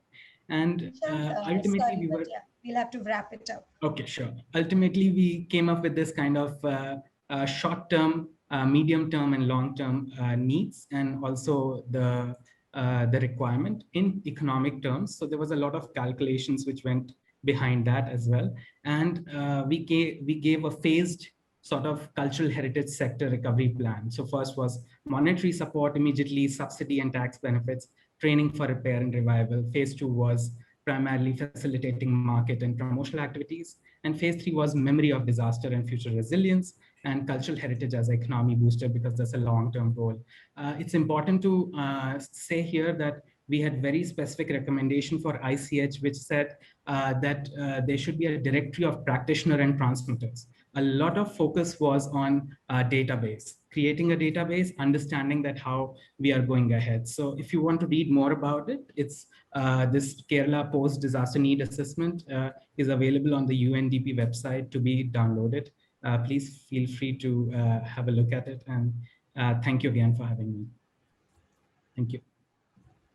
Thank you, Nishant. I completely agree with you that this work had to be seen, and we commend you for putting it together just in 10 minutes. It must have been a challenge, and we hope that whenever you're presenting somewhere else a more exhaustive experience, we all can join you again. I think one of, when you mentioned interconnections, I think one of the earlier points I remarked in my notes is also the interconnection between post-disaster management of tangible and intangible. So as of now, while we still work in these compartments, we do know that they thrive with each other. So while you might save one, if you don't save the other, what happens? Kind of and what is the impact on economy of something like that? So I think that these interrelationships sort of are evident in post-disaster studies as much as they were already before any disaster happened. All right, so we all have wrapped up the presentations by 4:30. So this is for the listeners. We will hang on around and discuss, and we hope that you will also be with us. I think the earlier plan was to finish by 4:30, but I think that would have not really been possible. I'm going to start with a question of my own from the moderator's note, so that, and then in between intersperse it with audience questions, rather than have two distinct sections saying my questions or moderator's questions and then only audience questions. So that doesn't really feel fair. And I think what we could agree, or I'm okay with taking some disagreement as well, is how these presentations sort of brought to our notice the need for, or how much we are missing out in terms of understanding heritage economics and its implication on all the work that we do as heritage practitioners. So my first question is really to understand the economic framework. So I'm obviously starting with addressing it to Dr. Priyatej, but I would extend it to all the panelists and ask you all to keep it brief, is to understand your perception about, is the economic framework, does it have its biases when it comes to ICH, between seeing it as a commodity versus seeing it as a long sustained process of, or a phenomenon of living? If you think so, then why or how does it matter, or if it doesn't matter? Right. So the simpler answer for that is that, yes, there is a bias, because you're trying to apply let's say an industrial framing to a way of living, right? And therein already the battle is lost, in the sense that whatever comes out of applying things that are incompatible with each other, you're always going to end up with some sort of a paradox. And ultimately, that's exactly what happens when we apply it to areas like ICH per se. Again, fundamentally, the let's say consequence of it is that we are limiting what is it that we're studying. We're studying only public and private goods. Why? Because you're looking at it as a linear economy. That is production and consumption. Production, consumption, and waste. That's it. That's all that you're really kind of looking at this particular moment in time. Since then, the conversations are moving in the sense you have the recycle economy, but more so if you see forward with climate change and a whole lot of, SDGs and everything that's actually, and that the world in which we're actually living in, there is going to be a fundamental change in the economic framing itself. And we kind of need to look at how is it that we look at it from the perspective of, let's say, this new notions of circular economy, And in circular economy and things like that, that the dominant goods that are actually going to be produced by the economy are going to be the shared and the commons. So to a large extent, in a way, if you think about it from the perspective of culture, we're coming back full circle. Right, that does make sense. Professor Gala?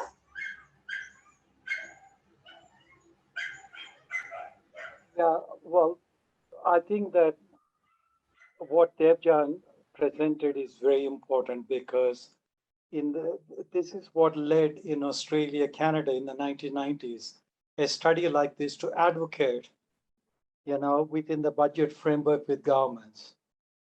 It is actually the research that Devjan presented is the one that seems to convince the West Bengal government about the significance of the heritage value. And I think this is something that needs to be understood, not only across India, but also many countries of the Asia Pacific region. So advocacy, we can't just advocate and say, oh, look, culture is important, heritage is important. It becomes a furphy, so if you will. However, the kind of case study he presented is the one that provides the evidence for advocacy. And I think that's what we need more of. Right. Debanjanji, I didn't notice you had raised your hand, please. No, I just wanted to respond to that question, both in terms of what Kritit said and Professor Gala said, is that there are, of course, severe limitations of having that kind of Eurocentric industrial econometric approach. However, it's a very important starting point. I think that's not the end point, but it's a very important starting point. As I said, I do not, as someone who's passionate in the field of culture, heritage, and education, I do not believe in a balance sheet approach. But I think a value-based approach, which Professor Gala said, is important, and where these some of the values come from the hard numbers. I think that's where, and I think Professor Gala is absolutely right when he says there's a lot of advocacy element in there and in framing of public policy. And I think I personally believe in a more kind of syncretic approach between the Eurocentric and more sort of localized ethnocentric approaches. And one problem that we faced in this particular research is how difficult it is to get good high quality data. And I think if there's a very specific question on the methodology, I can get into that. But it is very, very important for policy framing to get high quality institutional data. And the data we presented is very little of it is actually institutional. It's more kind of individuals sharing data, which has its own limitations. Right. Yes, Purnimaji. I would like to just quote an instance from Shimla, where the heart of Shimla is the ridge, which is totally pedestrianized, and except for a few very prominent people like the President of India, etc., those are the people who are allowed to ply their vehicles here. And it would be very easy for a person to get from one part of the mountain to the other by crossing on the ridge and the Mall Road, which is not allowed. It is surprising that how people observe this kind of a tradition, that when the High Court allowed it in between, which was many years ago, people themselves self-regulated. They just did not go on the ridge with vehicles. So that kind of value, and it's such a hugely iconic area that when I presented to UNESCO in 2012 on recognizing this area, as well as the Institute of Advanced Studies, which is a Scottish architecture where the partition of India was signed. Now they said, why are you asking, why are you rationing it only to two places? The UNESCO said, please ask for the entire Mall Road to be recognized. That is the kind of innate value it has. And that is why Shimla absorbs me. But the point is, value placed by the people, then we come to quantitatives of, calculating that value, leveraging it. I'm trying to work on a new paradigm called immersive tourism. We do have tourism, we do have Shimla bursting at its seams. We cannot gainsay the fact that the economics of, more tourists, but we have to look at mass versus class. So here, thanks to COVID, which is pushing up Ursa, which is pushing people to those lesser known areas, because work from Himalayas is one thing, safety is another. So when I talk of cultural, immersing cultural tourism as center staging it, I would look at things related sectors like health. That if a person is going because of COVID and staying a month and 2 months and paying through his nose for staying in lesser known areas and immersing himself in that culture, at least he should have the comfort of having better health facilities in the local area. That is the kind of cultural policy which will be needed very shortly. I So can true. assure. Yeah, And I think APUSA is driving that cultural policy, but it's only on paper. yeah, so I'm just saying that these two perspectives makes it a little apparent that the evaluation really lies in a balance of the Excel sheets or the numeric, but also quality of life and well-being. Pritesh, did you want to make a last comment on that question? Yeah, I just wanted to add a qualifier. When I say that we need to look at the shared in the commons, that doesn't mean that we don't need to look at public and private goods. Definitely, we need to have a look at it. Let's say there exists like at least 1 or 2 or even 3 decades of worth of work out there. Not so much in India. I think there was only one report that Rajiv Sethi got about I think in early 2000s with the then Planning Commission that talked about creative economy in India. I don't know if how many have actually read that report. But having said so, I'm just trying to say that insofar as we just look at it only from the public and private perspective, we will only get one way in which we're going to look at this whole story. If you add other economic goods to it, that is public and private, you may kind of come up with other options by the way in which you can manage your cultural heritage. That's basically all I'm saying. I mean, unless we're going to be the blind man and the elephant. Thank you. Thank you so much. Professor Gala, if you might allow me, I have the next question, which is where you could perhaps combine your current answer. And because while we were talking about the economic framework, the next question which I would like to take is from Dennis Rodwell about the policy part of it, where he says culture is indeed the common connector for all 17 SDGs. It has been largely, if not exclusively, sidelined to just SDG 11.4, and India or others have a major role to play to inject the essential linkage of people and culture into all 17 SDGs. I think this is where perhaps we can have you start commenting on it and other panelists can add to that.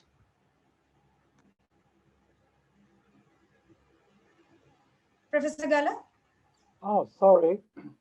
Yes. No, I totally agree with him because in 2012, in Rio, when we reviewed MDGs, we started anticipating SDGs. I was one of the unpopular people who kept saying culture should be an integral part of all the SDGs, not a separate one. But then there are organizations which kept on arguing for a separate SDG, little realizing that culture is an integral part of sustainable development. So I agree that with Rodwell that it needs to be part of the, all the 17. But I just want to make a couple of quick comments. One is with Priya. I'm sure he doesn't mind me calling him that. Priya touched on something which is really important, which is about something that got lost between Habitat 2 and Habitat 3. In Habitat 2, we had quality of life indicators, or calls as we call them. By the time we came to Habitat 3, we lost that to the SDGs, right? So I think that, his three various formulas coming together is actually, is about quality of life indicators, which is why Denmark, Copenhagen, for instance, Vancouver, Melbourne, they figure so well because of quality of life indicators. And my other short comment is with Nishant. What worries me is that when we have these compartmentalized international categories, so much of creativity of humanity is lost. The reason I say that is after Cyclone Tracy Corroboree, for instance, which devastated Northern Territory, in Australia, the Aboriginal people of Colombo, they came up with what is called Cyclone Tracy Corroboree. Cyclone Tracy was a major cyclone, right? So similarly, elsewhere in Australia, after major disasters, Aboriginal people came up with new forms of, intangible heritage, because intangible heritage is living, dynamic, it's evolving. But once we, frame intangible heritage, we tend to lose that sight of that creativity of people. So I just want to share that with you, Nishan. And that's all. Thank you, Ishita. Nishant, would you want to respond to that? Definitely. Thank you, Professor Galla. I think it's a very valid point because to be in all the honesty, we did this PDNA because post-disaster, everybody needs help, and you do things quickly in a very emergency situation, producing reports in 21 days and things like that. But the truth is that there's a lot of what you are saying goes missing in that. And I think so far, I think that is a gap which should be addressed in such a scenario, and it'll be really great to be able to take up certain things like that. And that said, I think again, cultural heritage is so contextual and as you said, dynamic. And I mean, especially with India, the whole idea of existentialism is totally different from the whole West, and which is far more linear. We are far more cyclic. We will be reborn, they won't be. So the idea of eternity and mortality is very different, and that reflects in all our economy, all our ways we do. But and I think that's the clash, especially our generation, as you said, generation down to the another generation. We are trying to struggle and trying to get around it, that how do we still remain what we are, but we learn a little bit, but we try to develop. I think your guidance will be really, I mean, this is really, thank you.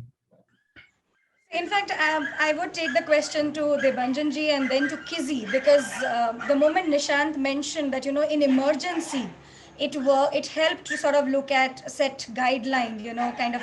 So I bring it to you both to speak about what if there is no emergency, because your projects at least seemed to be in a different context where the research was thought through, planned out. Was there a discussion about seeing beyond the compartments or the categorizations which the international framework sort of imposes? Kizzy, with your permission, may I go first? Because I have something to say that links to you. So sure, and I think our answer will match. So please go ahead. So I think just quickly to respond to the previous strand of the conversation and then diving into what you said, Ishita. I think I completely agree with what Professor Gala and Nishant said about the need for the local voices right at the grassroots level of practitioners, of artisans working in the communities in the kind of approaches we've taken. One, in a very broad sense, I mean, I would really like to flag up that there is the need for humility and not hubris when it comes to heritage matters. And I think at a larger political narrative, I see too much of hubris in heritage and cultural matters. And I think that the most important virtue here is humility. And I think it really needs to chime with us who work in the policy spaces and directly or indirectly supporting policymakers to listen to those voices that are marginalized. There's also a strong transnational element to our heritage, and that we need to absolutely acknowledge. So when we work in the Northeast, for example, and we have a lot of work in the Northeast, we do see a lot of these heritage questions having, locking into what they call Himalayan economy. And that's transnational in nature. When we work in West Bengal, the overlap with Bangladesh is striking. I mean, it's partly ethno-linguistic, but also it's river economy, the common heritage of Sundarbans, the mangroves, and then how strongly these narratives connect, even at faith level with Durga Puja, with institutions such as Bono Bibi. These connect with ecology as well as our faith and observances and rituals. So I think it's very, very important to keep that in mind. Thanks. Tracy, Thank you. over to you. Yeah. Yes. Yeah, exactly. And in case of emergency, I just make it a very, I just given very realistic example. You know, we can't have an emergency situation more than this pandemic situation. So those who are working in project or program management, like myself or Devanjanji or Mr. Amrishar Gala knows, like how we work. We always have an exit strategy, you know, how we will work. But this pandemic, we had no idea. The world had no idea what will happen. But as in my presentation, I also showed that in 2020, we plan to have a big, offline capacity building workshop with community and stakeholders on ICH nomination. It didn't happen. So we found out the strategy to do it online. Let's utilize the Zoom platform. Why not? And the community representatives are very, very strategic and they're very smart. They very quickly learn how to use this technology. We can't undermine them. And they participated from, the hill tracks, Bandarban, Chittagong, and we had, without a single interruption, 3 days, whole days, the workshop we conducted. We didn't have field trip, but we had the workshop in theory. We separated them into groups. They did their group work. They presented via Zoom, and they learned a new technology. A new window has been opened for them, and now they actually selling their products. The artisans, the weaver, I can see that from online platform. So yeah, this year also we are planning we had World Heritage Masterclass, we had World Heritage workshops. Now we are planning our upcoming ICH workshop virtually, because that's how we always find an exit strategy. Thank you for bringing up this understanding that emergency also is of many forms, right? That's what your answer highlights. And I think if we really want to invest ourselves in reconstructing some of these frameworks, time also can be sort of re-evaluated or re-understood. I think if we had time, it would be really important to talk about role of technology and web over the post-pandemic situation. But I think time is not really in our favor today. But yes, Purnimaji. Can I just make one, just a query to Nishant, considering that the vast challenges that we are facing, natural disasters and otherwise, in the mainstreaming SDGs is one thing, but actually at the grassroots level, does resurrection of the cultural heritage lost find any mention in the disaster manuals? If it doesn't, then we haven't mainstreamed any SDG. Far less, we haven't really dovetailed it vertically. So perhaps that's one place, because there are core priorities when you're doing restoration work and you're helping people out, relief and rehabilitation. So I don't think, even if it is not a core priority, does it even find mention? So to answer that, it's not all that bleak actually. There have been success stories like the PDNA led to Heritage Emergency Fund, and a large fund was released for Kudiyattam resurrection of gears and jewelry and things like that, and UNESCO funded that as well. Similarly, there's a lot of interesting initiative which is happening from community and grassroots level in Nepal post earthquake.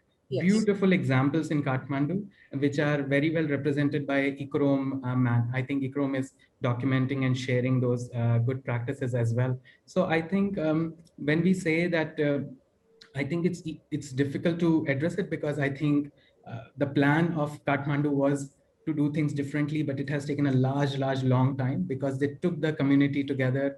The people came together, they did the whole Pran Pratishtha of temples, and then it was a beautiful, I think it has been a beautiful phenomenon.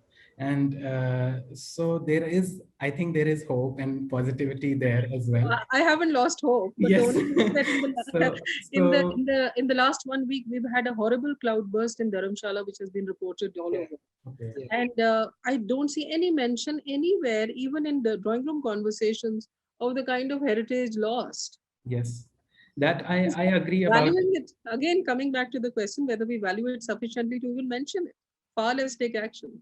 Yes, In no, fact, That is, Purnamaji, if you allow me, this is where the next question comes in, that we talk so much about UNESCO, but what about state government and state politics? And I would want to move on to that question, which I would start with Debanjanji and then open it up to everyone else, that we have seen, intangible cultural heritage being publicized, quite a bit of it, not everything, of course, left, right, and center as they become sort of vehicle for propaganda politics, because of all the integrated nature of religion belief system that we spoke about.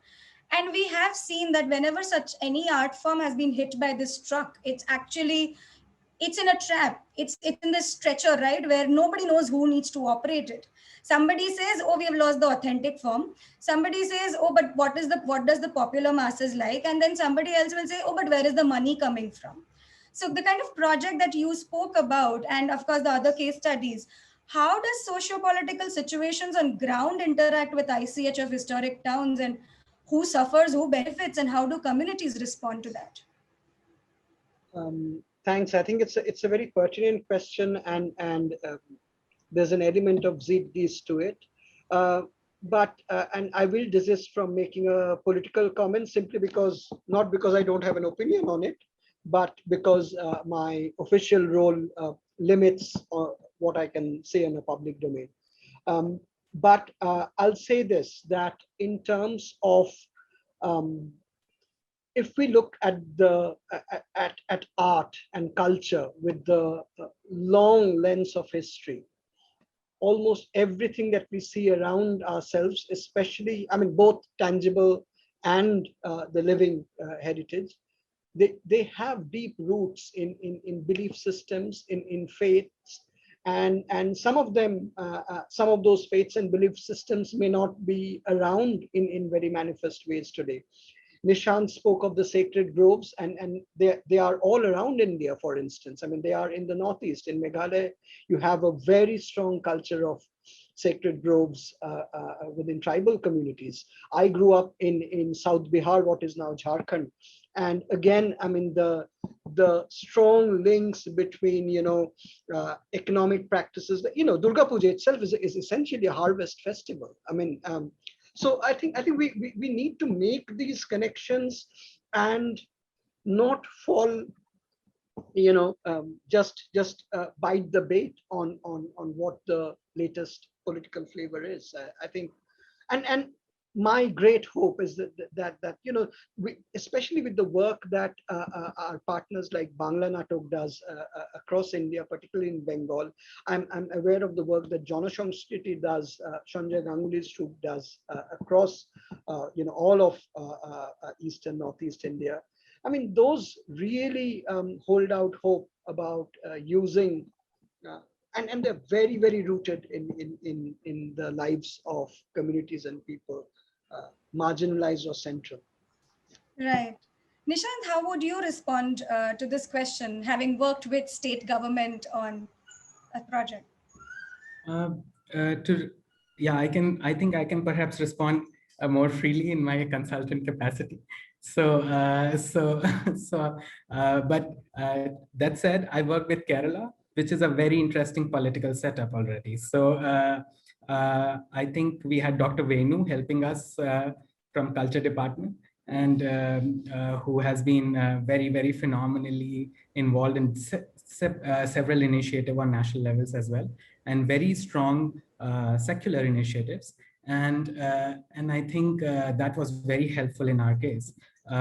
That said, I really strongly believe, personally, what I've also experienced over time, over the small span of time I have worked. And so what I've experienced is that this political narrative changes, but the cultural heritage does not.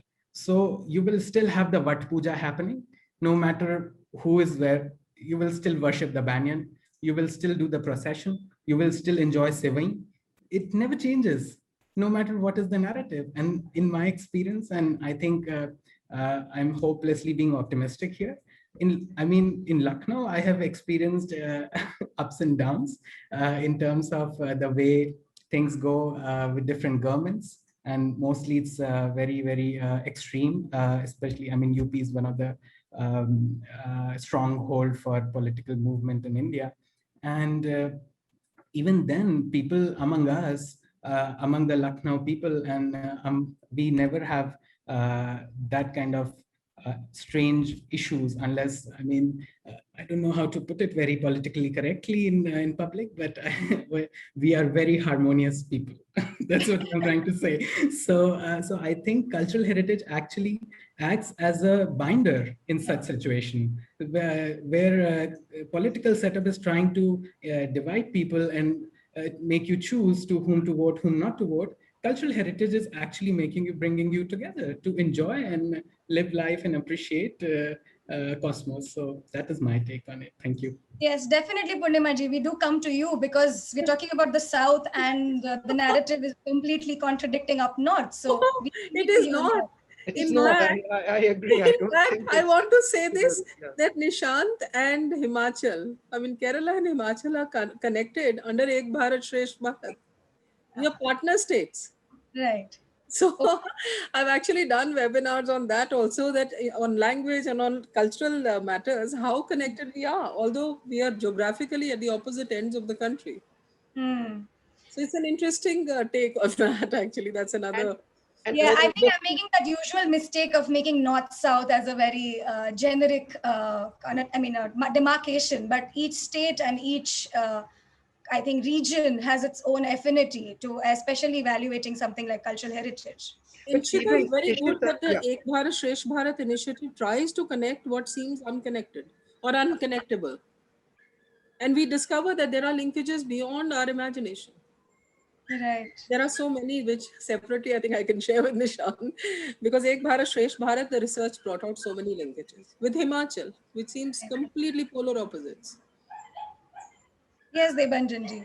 And except for the fact that we both performed in larger states. Kerala was first and Himachal was first among the smaller states in governance. It's really, really great to hear about this kind of cross geography conversation, and I'm a great fan of that. But even at a very hyper local level, when we looked at the creative economy around Durga Puja, putting a faith lens wasn't at all part of the brief. But in our qualitative conversations, we found out, a number of these 10 industries, for instance, one on illumination, for instance, a couple of others off the top of my mind, I can't recall. The minority communities have a big role to play in the wider creative economy space. Durga Puja wouldn't be this grand festival without the participation of every faith at every level of the festival. Right. And I think the same goes for many other major festivals. They are very syncretic in nature. I think inclusive and syncretic in nature.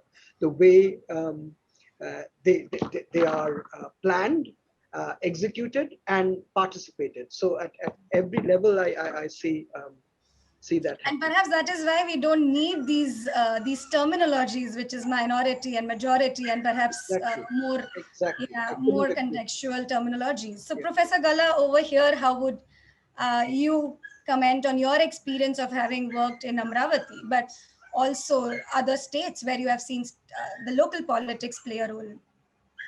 Well, I've actually raised my hand to make a comment because there's a lot of knowledge that's being shared, not only today, but the previous 2 webinars.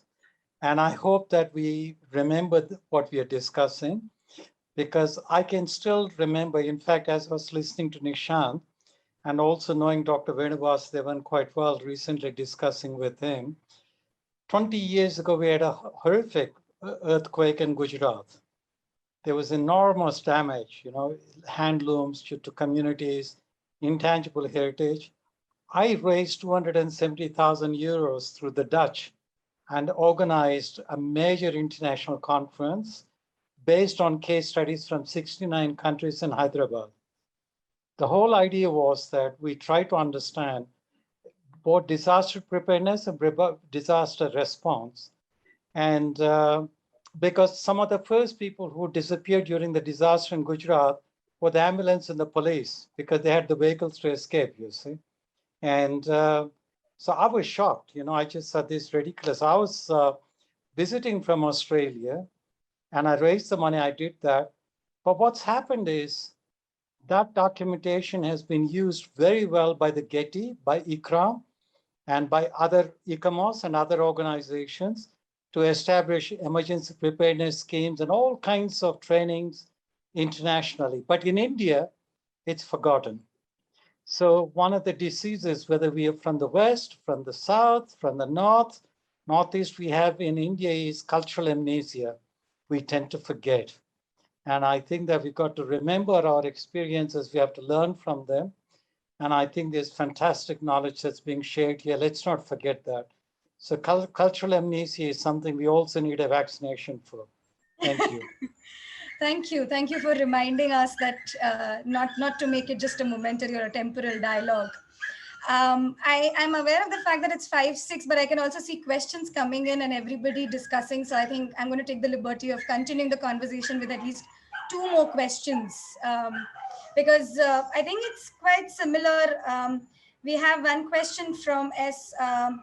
Baraskai, sorry if I've not pronounced it correctly, about a little more explain a little more about contingency valuation. That's for addressed to you, Professor Gala. And we also have a question from Neil Kamal about, is there a need to find a better economic framework? I'm not reading the larger context which he puts in the chat. So Professor Gala, we could start with you and then move on to listening to Priyatej's response to this. Well, I think the easiest way would be to search my webpage on contingency valuation. But a very short answer I want to give is one of the first projects we did in Australia is a museum in regional Queensland, which was being underfunded. We worked with Gallup poll, we worked out a contingency valuation exercise where we asked people, would you support if the government puts in an extra 2 cents in its annual dollar budget, to support the museum? And then we also asked the question, would you support if the government takes away 2 cents from the current budget for the museum? This caused a huge uproar, so much so that people who had never been to the museum, this is a major regional museum in Toowoomba, never been to the museum, they raised $26 million. They've never been to the museum. And the government suddenly realized this has become an important issue. So the government allocated $8 million. It's like, sort of 91% of people in Tajganj have never visited the Taj Mahal, right? And you try to take away the Taj Mahal from them, so just see what happens. That's what contingency valuation is all about, yeah. Priyatej, would you want to take it forward and answer the question about a new economic framework, which addresses issues of what is value, what is price, when it comes to heritage economics?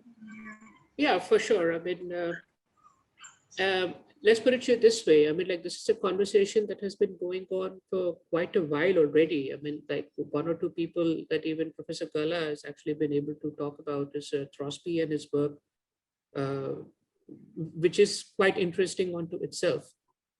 But the point here is, why is it that we don't see any of this stuff in India? And I think more importantly, okay, fair enough. I mean, there are all of these studies and the ways in which they want to look at, let's say, the intersections of culture and economy. Where is that distinct Indian thought process when it comes to applying economic theory and thought to culture? Is there anything that we can contribute to the world? And I'm sure we can. And what kind of approach would that take? I mean, I just requalify what is it that I'm saying. I mean, I think one of the ways in which we can contribute to this particular conversation is that if we are able to work out a framework to figure out, what kind of shared and common, what kind of shared goods and the role commons plays in it, I think that would substantively add to this conversation per se. And who knows, maybe we'd have a different approach towards this entire topic per se. And the fact is that the world is moving towards a circular economy. Maybe it just seems like a pipe dream at this particular moment in time. But moving forward, this may just be a necessity that we are going to be having to move towards that. So there is going to be a break in looking at the linear economy, and there is going to be some transition towards circular economy.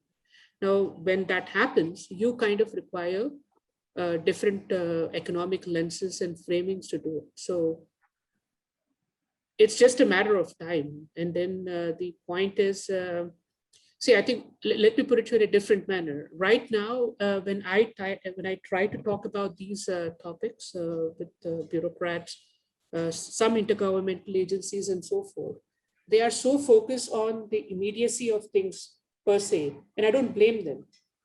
Politicians kind of need to get reelected.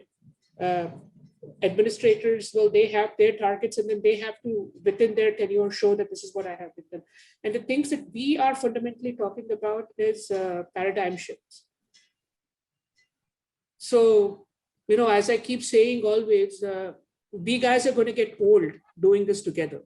I'm sure this is not our last interaction, this is not the last time that we're going to be talking about these frameworks.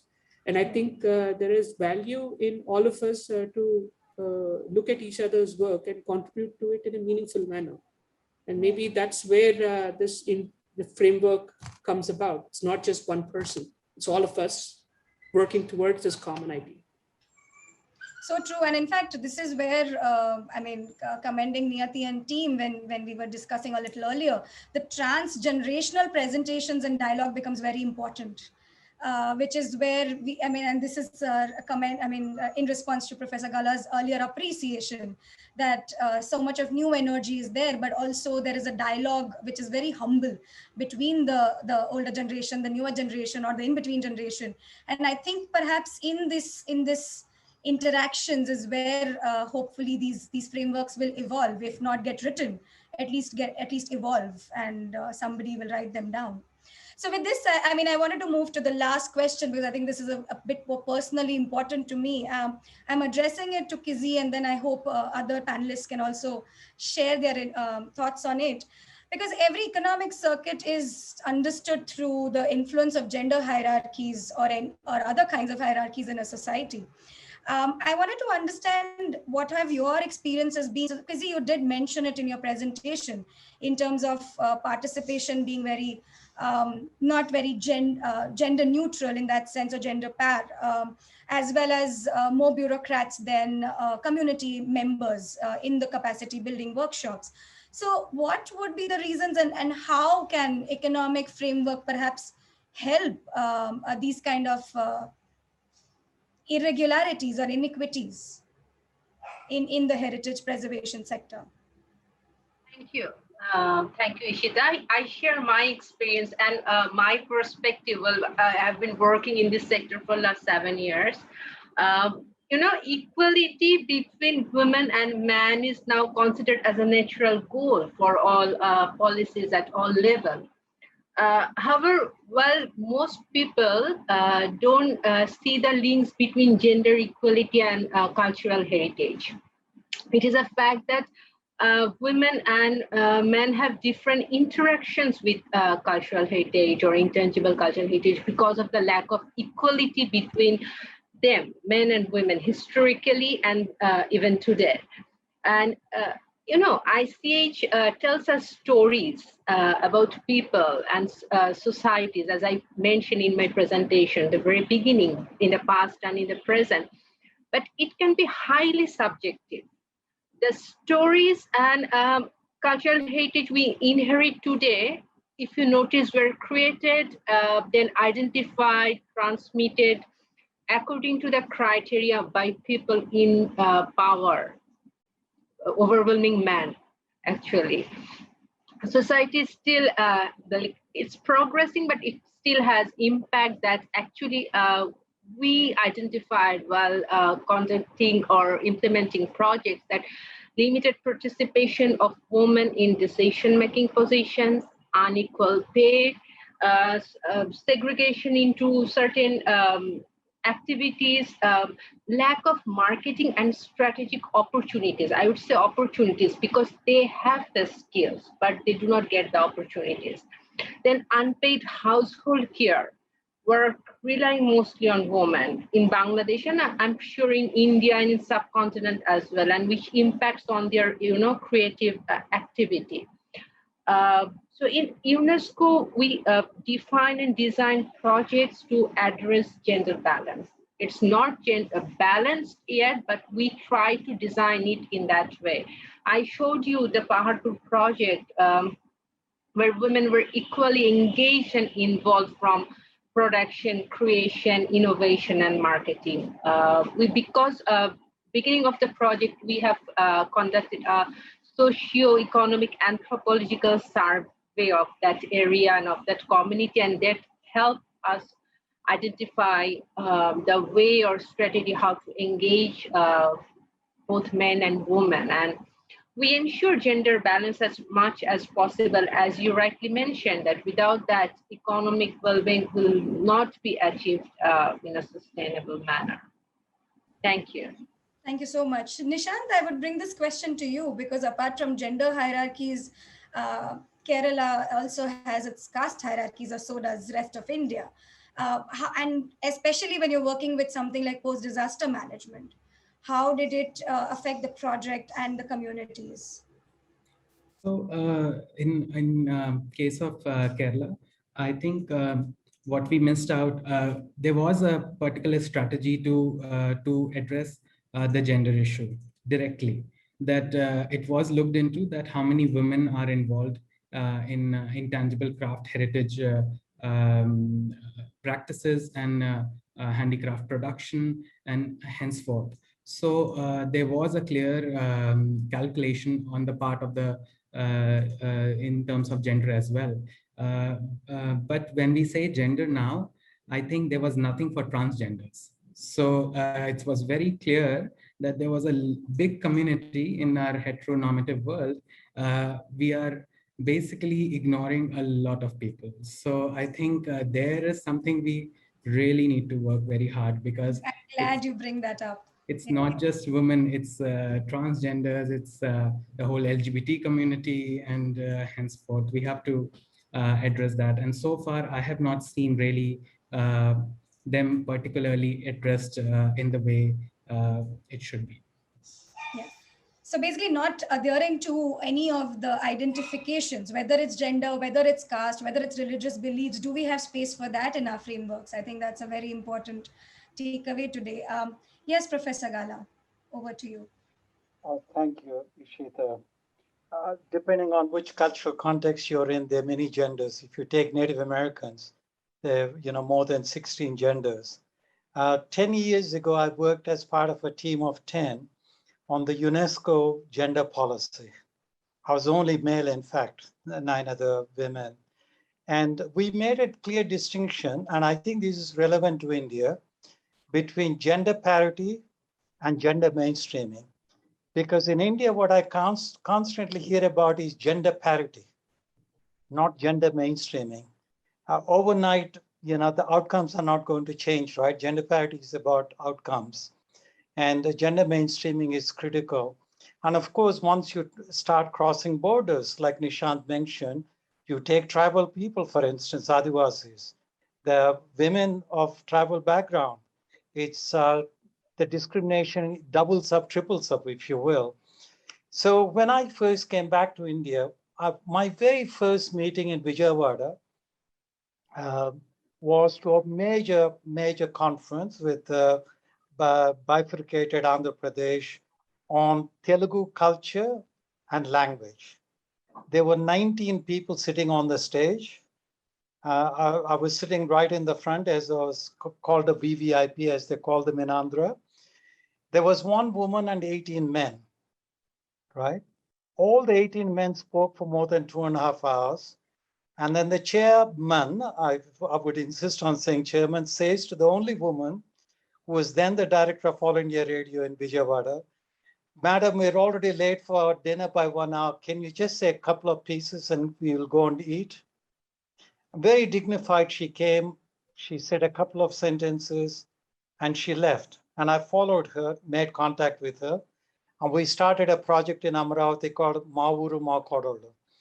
Mavuru means our village, Makodalu means our daughters-in-law.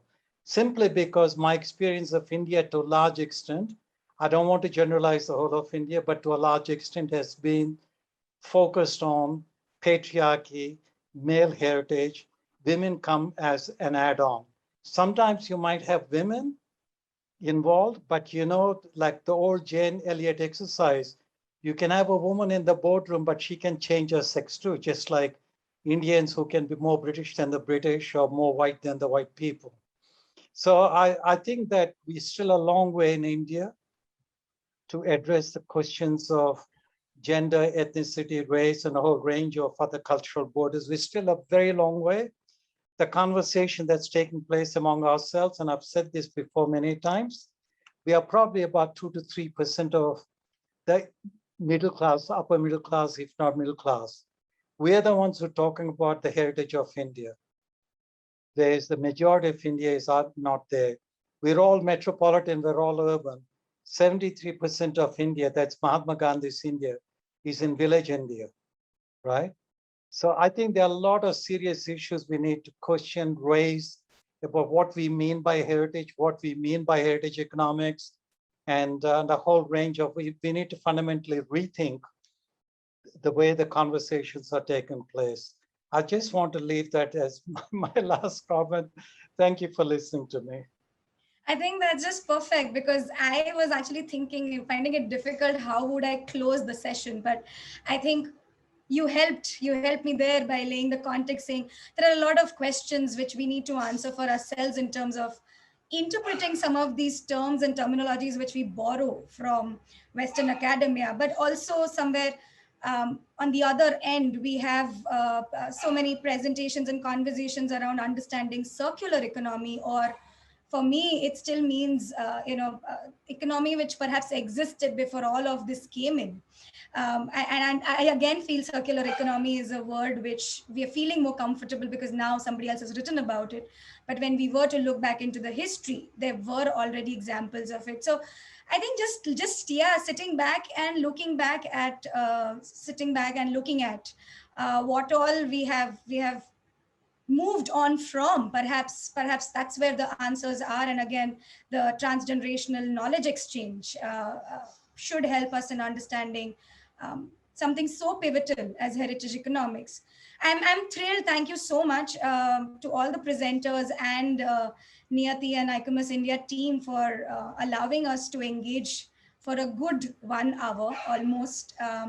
At least I came in not as an expert. I just wanted to moderate this because I really feel I don't understand this subject. I'm being very upfront and honest.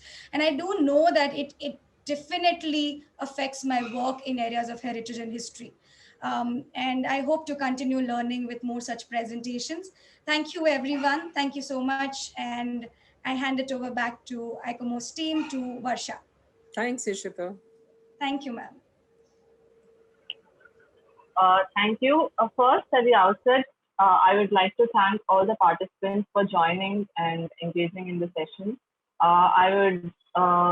To begin with, I'd like to thank our eminent speakers for their presentation, Dr. Bangeshwar Gala, Ms.